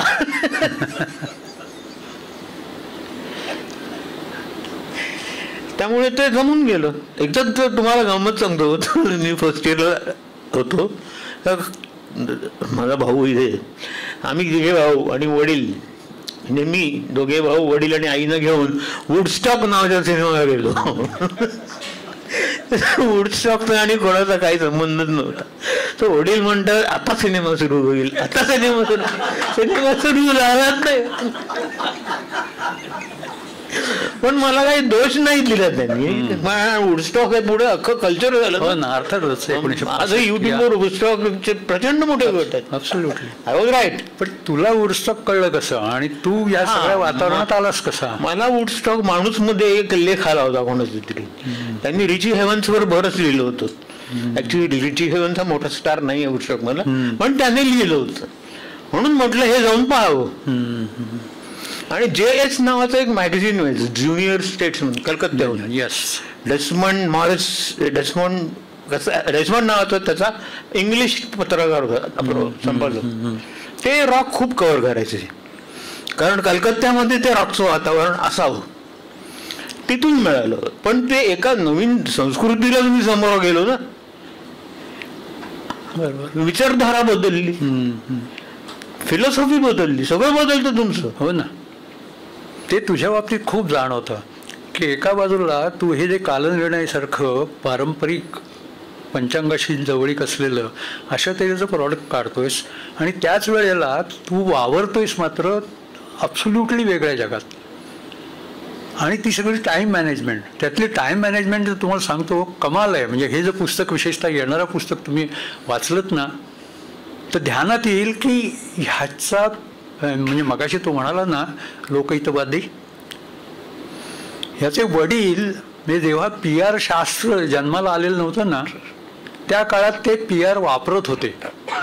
प्रत्यक्ष त्या ग्रहस्थांचे जे परिचय, ओळखी आणि जवळीक, ह्या सगळ्या गोष्टी इतक्या मोठ्या समुदायाशी होत्या. आणि हा माणूस जो आहे ना, तो त्यांच्या दीडपट आहे.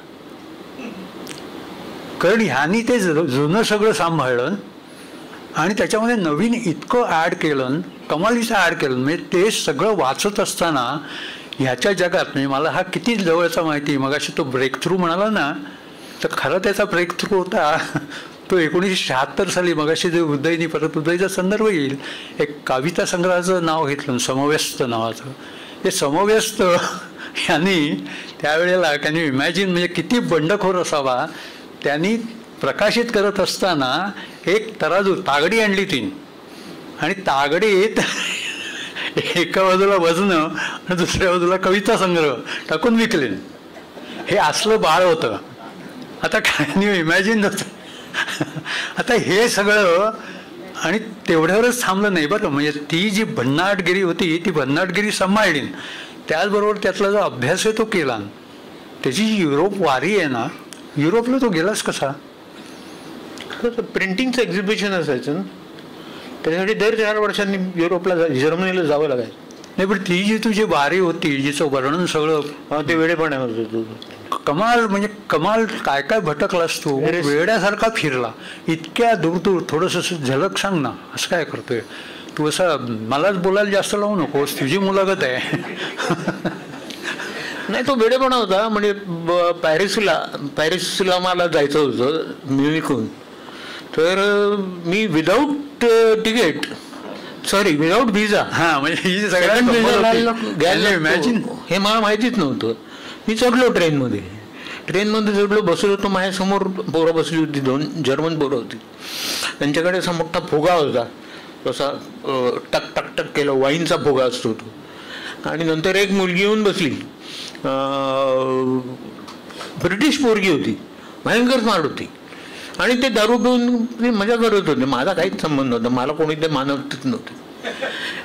तो TC आला ना, त्यांनी सांगितलं की तू वाईन पी तर पेपर दाखवतो. तो TC म्हणाला मी ड्युटीवर आहे, मी पिणार नाही. हेच त्यांचं भांडण मराळ झालं. तो वैतागून निघून गेला, त्यामुळे मला पेपर दाखवावेच लागले नाहीत. बरं, उतरलो ट्रेनमधून, तर तिथे परत मी असं ठरवलं की आपण होवरक्राफ्ट घ्यायचा. तोपर्यंत घेतला ना होवरक्राफ्ट. मी एकटाच या कातडीच्या, रंगाच्या कातडीचा, बाकी सगळे गोळे होते. तर होवरक्राफ्टमध्ये, कारण श्रीमंत लोक जातात त्यातून. तिथे परत मला त्यांनी विचारलं पेपर्स. म्हटलं मी बाहेर झालो, तुला काय करायचे पेपर्स, मी तुझ्या देशात येत नाही. हे त्या फ्रेंच माणसाला मी हवा करून नव्हतो. हो म्हणाल. म्हटलं हो. तिथे होवरक्राफ्टमध्ये चढल्यानंतर उतरल्यावर त्याने, मी एकटाच माणूस या कातडीचा, पासपोर्ट बघितला आणि अख्खा माझं सामान काढून घेतलं बाहेर. प्रत्येक गोष्ट त्याला मोटरसायकलच्या माझ्या पार्ट्स दिसले.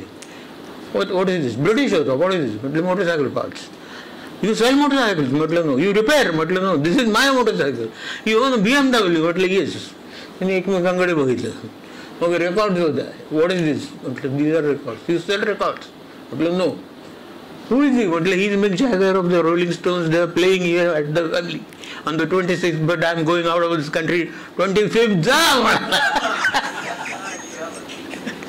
तर असे बरेच बर्लिनमध्ये तर सर्वात मोठं रिस्क घेतलं.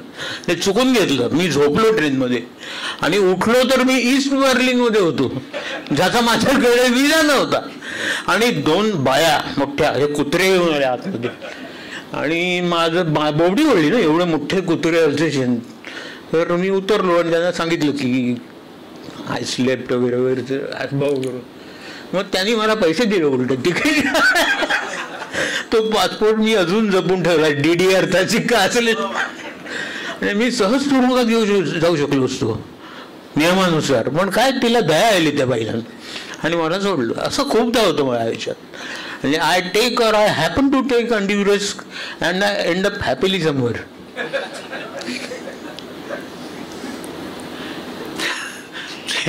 मी मगाशी बाळ असं सहज जाता जाता म्हटलं, पण खरंच कसं बाळ आहे तर तुमच्या लक्षात आलं असेल आता की इतकं फॅन्टास्टिक काहीतरी आयुष्य आहे ना याचं.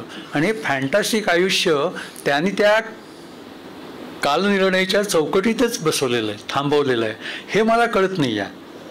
तुझं हे दोन्हीचं जे मिश्रण आहे ना, ते मिश्रण कळत नाही. कारण त्यातली जी भन्नाटगिरी आहे ती सतत इतका वेळ्यासारखा वागलेला असतो, वेळोवेळी वेगवेगळे. खरं आहे.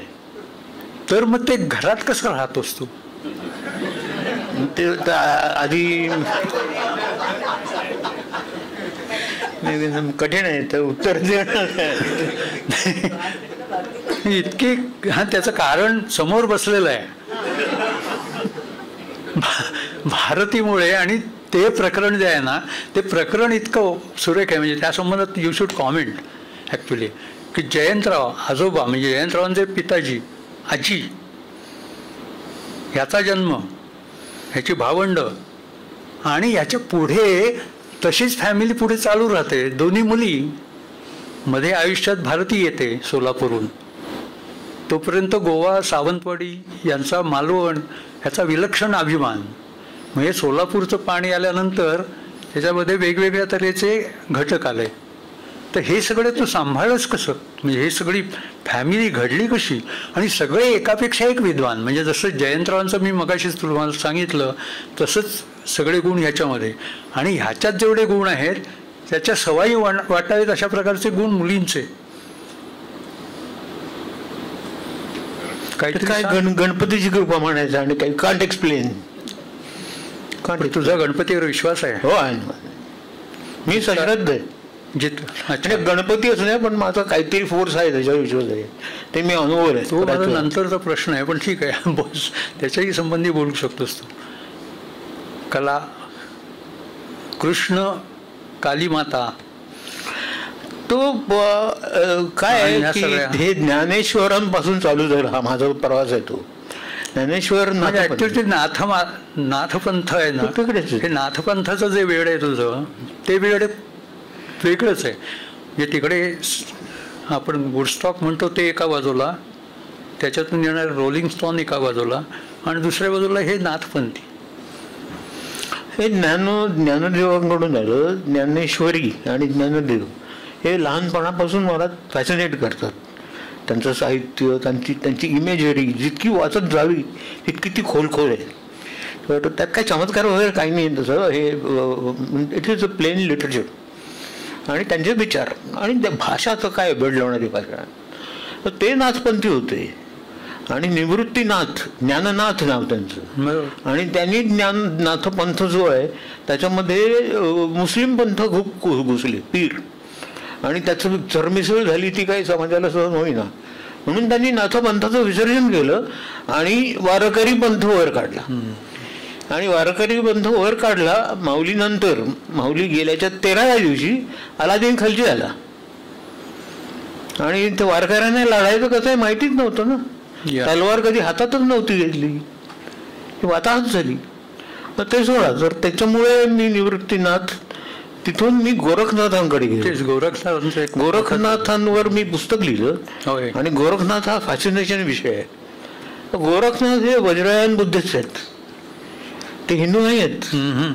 तर मग वज्रयान बुद्धिझम काय आहे, तर इंटरनेटमुळे मला आधी मी वाचत होतो तारा किंवा तारातंत्र किंवा तारा ही देवता काय, मंजुश्री ही देवता काय, कुतूहल होतं निव्वळ.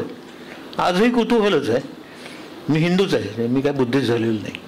पण बुद्ध धर्मावर आता माझं पुढचं पुस्तक आहे ना, ते 5 बोधिचित्तांवर आहे. म्हणजे असंग, आंबेडकरांचा आवडता बोधी.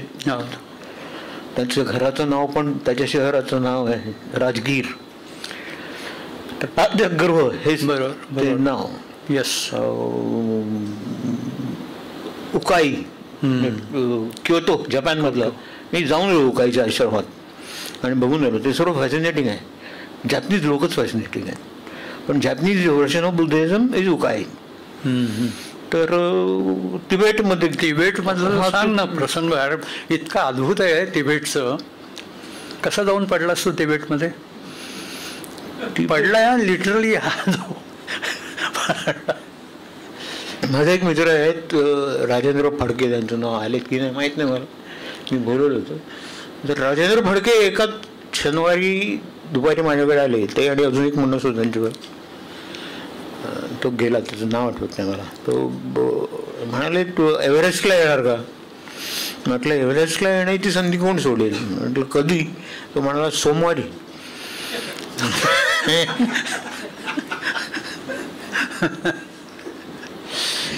तर घरात काम चालू होतं फ्लोरिंगचं, त्यामुळे ती भारती वैतागलेली होती. पण ती मला म्हणाली, मी नाही म्हणाले तरी तू जाणार, त्यापेक्षा जाच. तेव्हा मी सामान भरलं सगळं. कारण आमच्याकडे माउंटेनियर्सकडे सॅक तयारच असते भरलेली. सामान भरायला मला त्रास झाला नाही. आणि काठमांडूचं विमान पकडलं. सोमवारी विमान पकडलं. काठमांडूला गेलो. काठमांडूवरून आम्ही हळूहळू बेस कॅम्पला एव्हरेस्टला जात होतो. तर तेवढ्या चायनीज माउंटेनियर्सनी एव्हरेस्ट सर केल्याची बातमी आली. तेव्हा फडके साहेब एक्साईट झाले आणि मग आपण भरभर जाऊ. म्हटलं भरभर जाऊया नको, आपण ॲक्लोमीटराईज होणार नाही, आणि ॲक्लोमीटरमध्ये नाही झालं होतं वांदे होतील. पण ते काय ऐकेनात. मग आमच्याकडे काय असतं की रोप लिडरचं तुम्ही ऐकायचं असतं, असा एक अलिखित नियम आहे आणि तो पाळला जातो माउंटेनिअरिंगमध्ये. कारण ऑक्सिजन कमी मिळतो तसा माणूस वेड्यासारखा वागू लागतो अनेक वेळा. हे माझं झालेलं आहे. तर आम्ही पोहोचलो बेस कॅम्पला. आणि त्या इंडियन इक्विपमेंट एवढं बेकार होतं. आजूबाजूचं ऑस्ट्रेलियन ब्रिटिश काय अप्रतिम, अमेरिकन स्पेशली अप्रतिम इक्विपमेंट होतं. आमचं थर्ड ग्रेड इक्विपमेंट होतं. तर असो तर म्हणजे खड्डा खणून पोट आत टाकून झोपायला लागायचं, एवढा वारा असायचा. बोलायला तोंड उघडलं बोलताच यायचं नाही, इतका वारा आतमध्ये जायचा. आम्हाला रक्ताच्या उलट्या व्हायला लागल्या. त्यामुळे झालं नव्हतं, पचे ना अन्न. तर तो चायनीज डॉक्टर आला, तो म्हणाला की त्याच्या मोडक्यात थोडी इंग्लिशमध्ये तुम्हाला ॲल्टिट्यूड खाली गेलं पाहिजे, ॲल्टिट्यूड कमी केला पाहिजे. आणि म्हटलं मी जातो काठमांडूला. No no no, you are under control of Chinese army, so whatever Chinese army says you have to do. तो where we have to go. तो म्हणाला लासा म्हणाल्यावर मी त्या हवेत आणि अवस्थेत असा उंच बुडालो. माझी लाईफ लॉंग ॲम्बिशन होती लासाला जायची, आणि तेव्हा लासाला जायला परवानगी चायना गव्हर्नमेंट देत नव्हती. म्हणजे तुम्ही कैलासला जा असं फेरे मारून, पण लासाला नाही. शिंगात दिला उलटीकडे वळायचं. आम्ही लासाला पोचलो, तिथे राहिलो. फडके आणि कंपनी परत गेले बेस कॅम्पला. मी म्हटलं मी लासालाच राहणार आहे आता, जेवढं जमेल तेवढं. पैसे संपेपर्यंत मी लासाला राहिलो. तिकीट काढलं होतं, तर तिकडे गेलो होतो. त्या काउंटरवर होतो, चिनी माणूस बसला होता.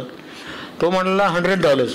म्हटलं माझ्याकडे $100 नाही, $100. आणि त्याने चिनी भाषेत सांगितलं याला भिंतीकडे तोंड करून उभा करा. आता म्हटलं माझे पार्ट्स काढायला हे मारणार मला. म्हटलं देवाचा हवा करतो, सोडव मला यातून. आणि आश्चर्य सांगतो तुम्हाला, कोण माणूस होता मला माहीत नाही, गव्हर्नमेंट ऑफ नेपाळचा होता का इंडियाचा. असा बुद्ध जसा असतो ना सॅक लावून इथे पोस्टमन सारखी, तसा तो आला. त्याने त्याच्याकडून माझा पासपोर्ट घेतला, $100 दिले, आणि मला म्हणा तुझ्याकडे किती पैसे आहेत. माझ्याकडे $500 निघाले, ते त्याला मी दिले. आणि गो म्हणाला. तुमच्यापैकी बऱ्याच लोकांचा याच्यावर विश्वास बसणार नाही, पण हे सत्य आहे, हे खरं झालेलं आहे. पुढे नेपाळला गेलो होतो, आणखी दुसरी स्टोरी आहे ती मी सांगत नाही.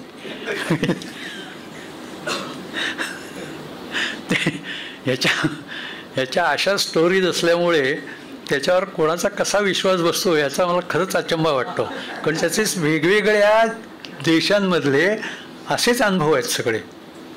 तुला सरळ माणसं कशी कुठे भेटली, ही जी तू बरीच वर्णन केलेली माणसं आहेत ना याच्यात अभिजनमध्ये, ही माणसं कुठे भेटली तुला, कशी भेटली? कोण सरळ? अभिजनमधली आजचे जे पुस्तक प्रकाशित झालं ना, ती रेग्युलर लाईफमध्ये होती. काय असतं, मी माउंटेनिअरिंग बऱ्यापैकी केलं आणि आवडीने केलं आहे, म्हणजे माझ्या रक्तात आहे. याच्यामध्ये रिस्क टेकिंग, रिस्क घ्यायचं म्हणून घ्यायचं, रिस्क अवॉइड नाही करायचं. आणि त्याच्यावर विजय मिळाल्यावर जो आनंद होतो ना, तो कुठल्याही नशेपेक्षा मोठा असतो. तेव्हा मग तुमची वृत्ती तशी होत जाते ऑफ रिस्क टेकिंग. आणि मी माझ्या वडिलांची हे पाहिलं होतं, it was amazing risk taker. इथं सांगतो तुम्हाला, मी एका एक्झिबिशनला गेलो होतो शिकागोला, प्रिंट 45 सालची गोष्ट आहे. तर तिथे SL कुलकर्णी म्हणून एक आमच्या ओळखीचे मशीन डीलर्स आहेत, मोठा माणूस आहे, इंजिनियर आहे वगैरे वगैरे.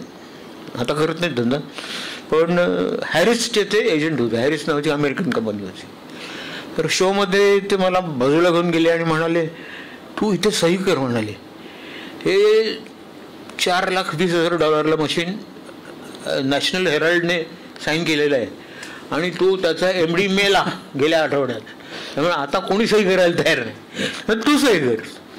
नाही अचानक असं प्रपोजल येणं की $4,20,000 तेव्हा बहुत होते ना. तर मी वडिलांना उठवलं फोन करून रात्री. म्हटलं कुलकर्णी असं म्हणतात, हॅरिसचं मशीन आहे. त्या माणसाने त्या रात्री झोपेत मला सही कर, मी सही केली. इथे आलो, एक त्या सहीचं महत्व तुम्हाला सांगतो. इथे आलो तर मनुभाई इथले जे मोठे मशीन मेकर आहेत ते संजय भाई माझ्याकडे आले. म्हणाले तू आत्तापर्यंत जर्मन मशीन्स वापरतो, आता तुला अमेरिकन घ्यायला पाहिजे. आणि you want why you want to go fast on, that is dangerous. म्हटलं I know it is dangerous. मी तुला स्वस्तात मशीन देतो, रुपी पेमेंटमध्ये देतो, 6% रेट ऑफ इंटरेस्ट देतो, 6 वर्ष रिपेमेंट देतो, तू माझं मशीन घे. त्या सांगीमुळे मला ह्याचं मशीन मिळालं. हां, त्या कोफॅक्स लोन घेतलं असतो तर तेव्हा आम्ही मेलोच असतो. 4,20,000 म्हणजे काही कमी नाही. तिथून जवाहरलाल नेहरूंचा वडिलांना फोन आला की तुम्ही अमेरिकेत जी मशीन घेतली आहे ना ती मला औरंगाबादला लावायला ताबडतोब पाहिजे. माझं पेपर चालू होतं, मी तुम्हाला 3 महिन्यांनी मशीन देतो. बरं, जवाहरलाल नेहरू हे जेव्हा ट्रेनमध्ये आमच्या वडिलांच्या शब्दकोड्याचे लिफलेट वाटायचे तेव्हापासून त्यांची ओळख होती. आणि त्यांनी आम्हाला अंधेरीची जागा आहे ती दर्डाजीने दिली, ते उद्योग मंदिर होती. त्यांना शंकररावांनी सांगितलं की द्या, आणि शंकररावांना विद्याधर गोखलेंनी सांगितलं. विद्याधर गोखले हे ताईत होते ना शंकररावांचे, अनुशासन शंकर. तर ते उपकार आम्हाला फेडायचेच होते. आम्हाला म्हटलं मशीन नको, पैसे नको, तुम्ही घ्या ती मशीन, कारण काय करायचं सही केल्यावर हा मोठा मुद्दा होता. तर आता हे रिस्क आहे ना, रात्री झोपेत माणसाला सांगणं तू कर सही बघू आपण, न उद्या सकाळी बघतो रेट काय आहे, नथिंग. आतापर्यंत मशीन चालू होती औरंगाबादला लोकमतमध्ये. मी एका लेखामध्ये जयराजचं वर्णन रिनेसान्स मॅन असं केलेलं आहे. ॲक्च्युली ऑल द टाईम मला सतत असं वाटत आलेलं आहे की हा जो काळ, जो रेनेसान्स पिरियड आपण युरोपातला म्हणतो ना, त्याची मुख्य ज्ञानसाधना आहे, त्याचं वैशिष्ट्य होतं. आणि तुझं ज्ञानसाधना हे सतत आयुष्यभर, म्हणजे वडिलांचंही एका वेगळ्या परंपरेच्या, मगाशी जसं म्हटलं तसं झालं, पण तुझं हे आधुनिक काळानुसार सतत राहिलेलं आहे. वेळेस तुझे रुईया कॉलेजमधले वगैरे सगळे दिवस आहेत ना, ते असे चाहटळपणाचे आहेत. म्हणजे असे तू अभ्यासू मुलगा आहेस किंवा असं कुठे काही दिसत नाही. तर हे सगळं मिश्रण कसं होत गेलंय काय, म्हणजे ते मलाही माहीत नाही. पण काय असतं, तुम्ही मनोरंजनातून साधना केली ना, म्हणजे आता इकॉनॉमिक्सची मला जी आवड आहे ते माझं मनोरंजन आहे, आणि त्या मनोरंजनातून जर का तुम्ही साधना केली ना तर त्याच्यासारखी गोष्ट नाही. आजही मला इकॉनॉमिक्स म्हटल्यावर आनंदाचं भरतं फुटतं, किंवा माउंटेनिअरिंग म्हटल्यावर आनंदाचं भरतं फुटतं. तर तो मनोरंजनाचा भाग आहे माझ्या, आणि साधना हा बाय प्रॉडक्ट आहे. तसं तुकारामाचं असेल ना. बरोबर आहे, राईट. मला व्यक्तिशः इकॉनॉमिक्स हे, म्हणजे मी सतत वर्णन केलं, मी इकॉनॉमिक्सचंच ग्रॅज्युएट आहे, पण मी सतत वर्णन केलं पोटभरू सब्जेक्ट म्हणून मी इकॉनॉमिक्स स्टॅटिस्टिक्स घेतलं होतं, आणि त्याच्या आधारे पोट भरलं माझं. मी त्याच्या पलीकडे मी इकॉनॉमिक्स कधी जाणलं नाही. आणि मी सतत तुला असं पाहत आलो किंवा वाचत आलो, तुझं पैशासंबंधीची तुझी जी पुस्तकं आहेत ती, किंवा मगाशी त्यांनी बिटकॉईनचा जो उल्लेख केला तो, की एक वेगळ्या तऱ्हेचं फॅसिनेशन तुझ्यामध्ये आहे. हे मला अर्थकारण हे कधी खूप महत्त्वाचं वाटलं नाही. सॉरी धनंजयजी, खूप महत्त्वाचं वाटलं नाही, परंतु संस्कृतीकारणे मी सतत खूप महत्त्वाचं मानत आलेलो आहे. आणि संबंध मानवी इतिहास पाहिला तर एका वेगळ्या पद्धतीने ते जस्टिफाय करता येतं. परंतु गेल्या 300-400 वर्षामध्ये हे अर्थकारण ज्या तऱ्हेने प्रभावी होत गेलं तरीसुद्धा मला त्याचं स्वतःला कधी असं वाटायचं नाही. हे जाणून घ्यावं. मला प्रथम तुझ्याकडून असं कळलं, आणि आत्ता किंचित त्याची तू झलक दाखवलीस, की मनोरंजनातून जाणं, हे जे गंमत केलीस ना, मनोरंजनातून साधना, मला असं वाटतं की तू थोडा याचा अधिक विस्तार करायला पाहिजेस, की एक्झॅक्टली अर्थकारण कसं पकडतं. म्हणजे मला आत्ताही वाटतं की आत्ता देशामध्ये जे सर्व तऱ्हेचे प्रश्न आहेत ना, ते तुम्ही सगळे मांडता की रोज मी इतक्या 1000 कोटी रुपयांच्या योजना आयदर स्टेट लेवलला किंवा नॅशनल लेवलला वाचत असतो. त्याचं काय घडतं ते गेल्या 50-60 वर्षामध्ये मी जगतच चाललेलो असल्यामुळे मला माहीत आहे. आणि त्याच्यातून समाज कसा आणि कुठे पुढे जातो. दुसऱ्या बाजूला तुला जसं एक समाजाचं दर्शन होतं ना, तसं जे thinkmaharashtra.com नावाचं मी जे सध्या उद्योग काढलेला आहे ना, त्यात मी तालुक्यामध्ये इतका फिरत असतो, आणि त्या प्रत्येक तालुक्यामध्ये मला इतके वेगवेगळ्या तऱ्हेची माणसं दिसत असतात, आणि त्यांचा बेस हा सांस्कृतिक असतो, त्यांचा बेस आर्थिक असतो असं नाही. अर्थकारण हे महत्त्वाचंच असतं. ते ह्याचं स्पष्टीकरण मला असं वाटतं की तुला जरा केलंस आय विल बी हॅपी. ते आगरकर म्हणत असत ना की साक्षरतेशिवाय स्वातंत्र्याला अर्थ नाही. ते खरं होतं, ते इम्पॉसिबल होतं, पण टिळकांनी दुसरा रस्ता घेतला. तसं मला असं वाटतं की अर्थसाक्षरतेशिवाय लोकशाहीला अर्थ नाही. लोकांना जोपर्यंत अर्थशास्त्र आता असं आहे की कागदाचे काही तुकडे एखाद्या माणसाला विकत घेऊ शकतात, हे आर्टिफिशियल आहे ना. मग हे काय, ते कागदाचे तुकडे म्हणजे निश्चित काय, ते कुठून आले, ते कुठे जाणार, हा आर्टिफिशियलनेस जो आहे त्यातला तो सत्यावर तुम्हाला घेऊन जातो. पैसा म्हणजे सर्व काही कसं असू शकतं, कारण मॅनमेड आहे ना. मग तो निसर्गही विकत घेतो. आता चाललं होतं ना नाना पटेकरांचं अजितदादांच्या विरुद्ध, तो तेच म्हणत होता ना, निसर्ग महत्वाचा का पैसा महत्वाचा. या ग्लोबलायझेशन जेव्हा फेल होतो,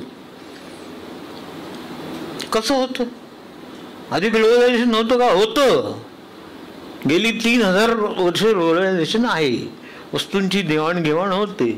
मग तेव्हा अशी वेळेवर का नव्हती होत. म्हणजे आपण मॉनिटरी इकॉनॉमिक्सकडे जातो. आणि अमेरिकेसारख्या देशाची जी काय प्रगती झाली गेल्या 50 वर्षात, ती अर्थशास्त्राचं भान पूर्णपणे ठेवल्यामुळे झाली. तिथली ज्यू कम्युनिटी जी आहे तिथं प्रचंड अर्थशास्त्राचं भान आहे आणि रूप आहे. नोबेल लॉरेट्स बघा ना, मेजॉरिटी ऑफ ते ज्यू धर्माचे आहेत, तर त्याचं प्रचंड भान आहे. ज्या समाजाला किंवा मारवाडी असतील आपल्याकडे किंवा सिंधी असतील, पैशाचं भान असतं, तोच समाज प्रगती करू शकतो. नाहीतर आपल्याला बुवा त्यातलं काय कळत नाही, म्हणजे तू मेलास. पोटापुरतं तरी अर्थशास्त्र कळलं पाहिजे. आणि साधी गोष्ट, व्हेरिएबल कॉस्ट आणि फिक्स्ड कॉस्ट ही जी हे आहे, तर तो कालनिर्णयमध्ये मला त्याचा इतका उपयोग झाला मॉडेल बांधताना आणि प्राइसिंग करताना. बेसिक आहे, पण पोरं कॉलेजमधून निघाल्यावर विसरून जातात. किंवा मार्क्सियन थॉट मधली सरप्लस व्हॅल्यू, ती फक्त काय लेबरला लागते तसं नाही, बरोबर, ती सगळीकडे लागते. परवा मी एक निबंध वाचला, advantages of disadvantages of surplus value. I see. Anti Marxian आहे, पण मार्क्सकडेच जातो परत.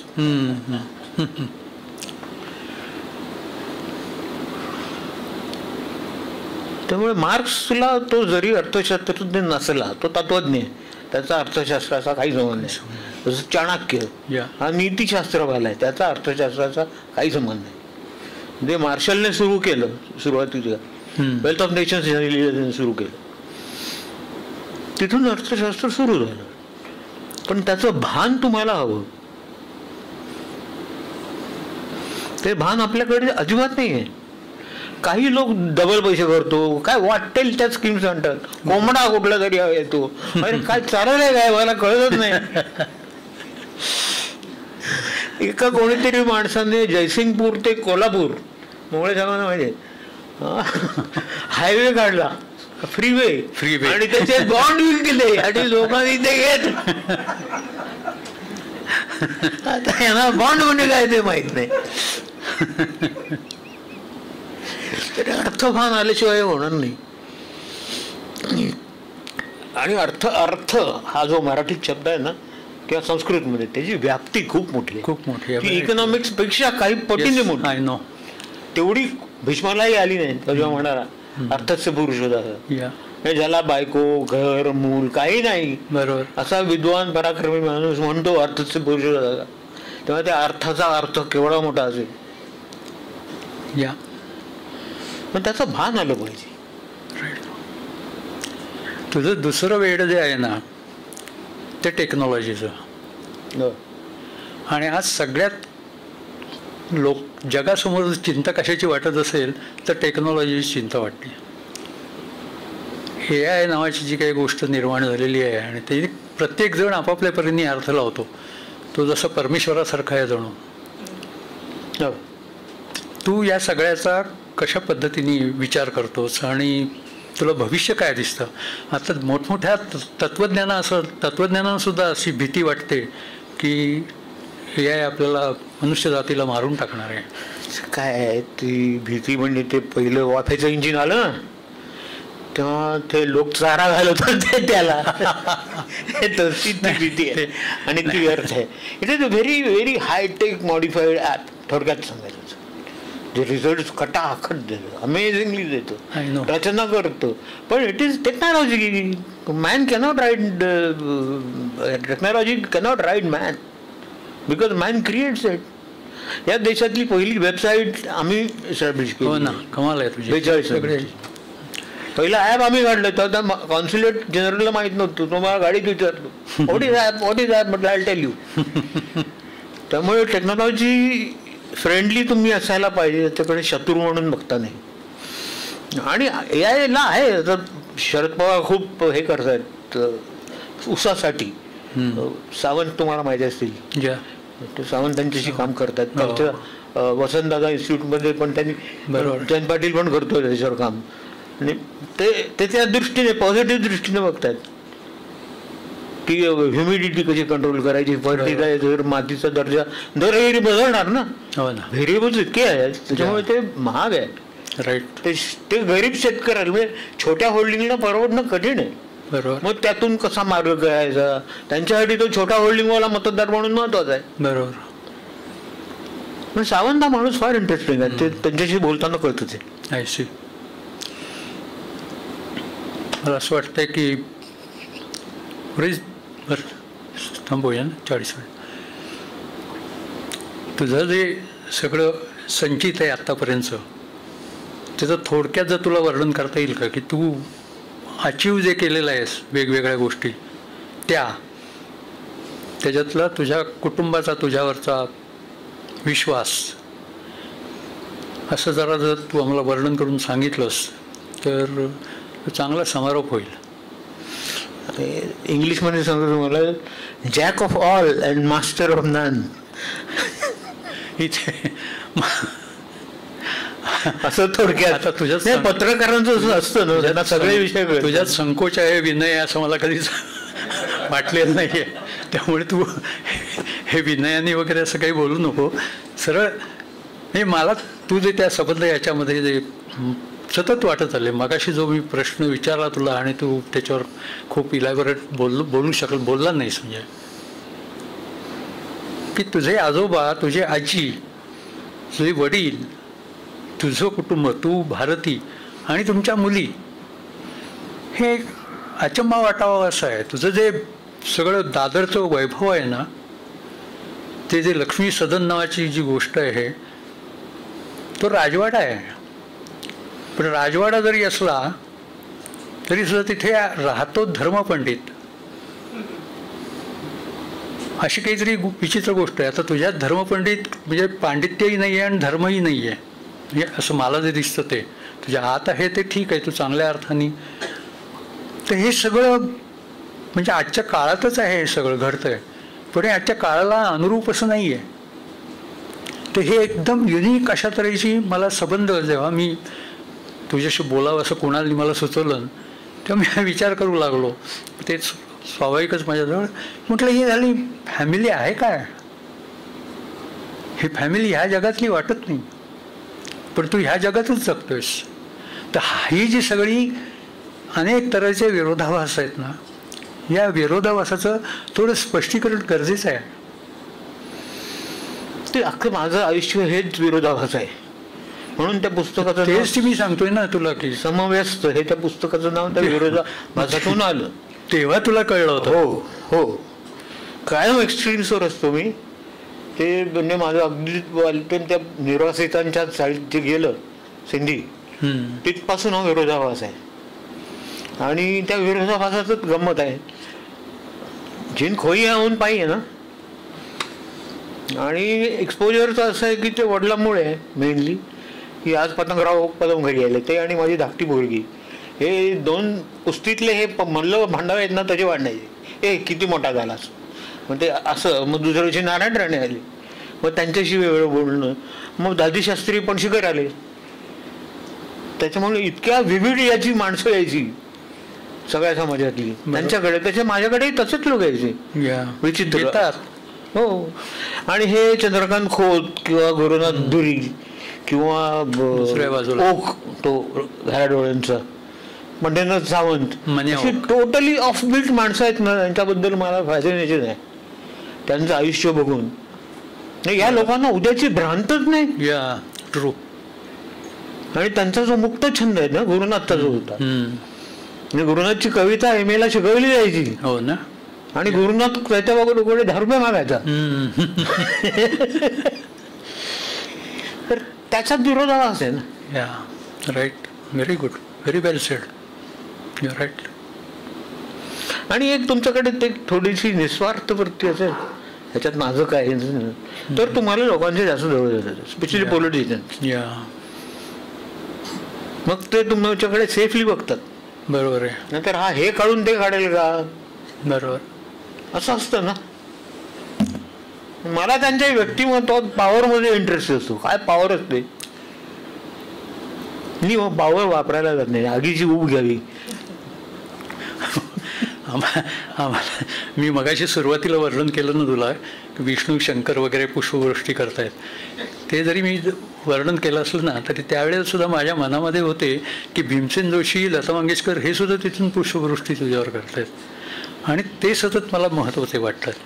तुम्हाला शेवटी भीमसेन जोशींची गोष्ट सांगतो. मुक्तपणा काय असतो, ती शक्ती ती एवढीशी होती पहिली ती. आणि अण्णा गायला आले, बसले होते तंबाखू, म्हणाली आजोबा काय तुम्ही गाता.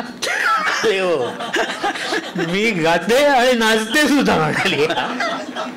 म्हणाला नाचून दाखव, होतं येते गाणं म्हणून नाचून. तर हे कमी लोकांच्या नशीब येतं. या आय नो. तर आपण आता या मुद्द्यावर थांबणार आहोत. जयराज इथे आला, त्यांनी माझ्याशी गप्पा मारल्या, याबद्दल मी कृतज्ञ आहे. तुम्हा सगळ्यांचा आभारी आहे. धन्यवाद. कुणालचाही ऑब्वियसली आभार. एकदा जोरदार टाळ्या दोन्ही मान्यवरांसाठी झाल्या पाहिजे. कार्यक्रमाची सांगता करताना, आणि बघा ना सर, आभार प्रदर्शन करण्यापूर्वी फक्त एक वाक्य जे कुमार केतकर सरांचं आहे, जे मला आवर्जून इथे सांगावं असं वाटतं. कुमार सर मला नेहमी याची आठवण करून देतात. ते मला म्हणतात की जेव्हा जेव्हा जयराजजींचा कार्यक्रम करशील तेव्हा हे वाक्य तू सांग. आणि ते असं आहे की साळगावकरांकडे 5 दिवसाचा गणपती बसतो म्हणून बॉब डिलन बसत नाही, अन्यथा बॉब डिलन बसला असता. तर ह्या वाक्यामध्ये खूप अर्थ आहे. म्हणजे ही खरं 2 टोकं आहेत. एकीकडे गणपती आहे, दुसरीकडे बॉब डिलन आहे. तर हे सगळं जे आहे ते साळगावकरांशी निगडीत आहे. म्हणजे हे वर्तुळ जे पूर्ण होतं हे किती मोठं वर्तुळ आहे याची आपल्याला कल्पना येईल. तर ग्रंथसंगतीविषयी मी मगाशी म्हटलं की योग्य दिशेने हा प्रवास आहे. आणि हा मालिकेचा 3रा भाग होता. पहिले 2 भाग आपण NCPA केले, आज 3रा भाग इथे केला, आणि इथून पुढचे सगळे भाग आपण इथेच करूया. गुड. कौतुक केलं पाहिजे. नो टाइम कौतुक has finish that book. It was impossible. कौतुक त्याला एक टाळ्या कौतुकसाठी आहे मी त्याला. अरे तर त्यामुळे इथेच आपण हे कार्यक्रम करूया. फक्त माझी विनंती आहे की पुढच्या वेळेला ज्या वेळेला आपण याल तेव्हा आपले कुटुंबीय, मित्रपरिवार त्यांना सुद्धा सांगा, आणि जास्तीत जास्त ह्या कार्यक्रमामध्ये आपला सहभाग आपण नोंदवावा ही विनंती करतो. पुन्हा एकदा सगळ्यांचे मनपूर्वक आभार. आणि खास करून नाट्य परिषद, यशवंत नाट्य मंदिरचं व्यवस्थापन, डिम्पल पब्लिकेशन, माननीय दीपक सावंत, नितीन नाईक, आणि सगळ्यात महत्त्वाचं महाराष्ट्र एकता अभियान याचे संस्थापक अध्यक्ष मिलिंद तुवसकर साहेब, या सगळ्यांचे मनपूर्वक आभार. धन्यवाद.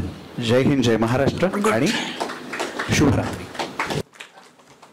तुम्ही जयराजजींची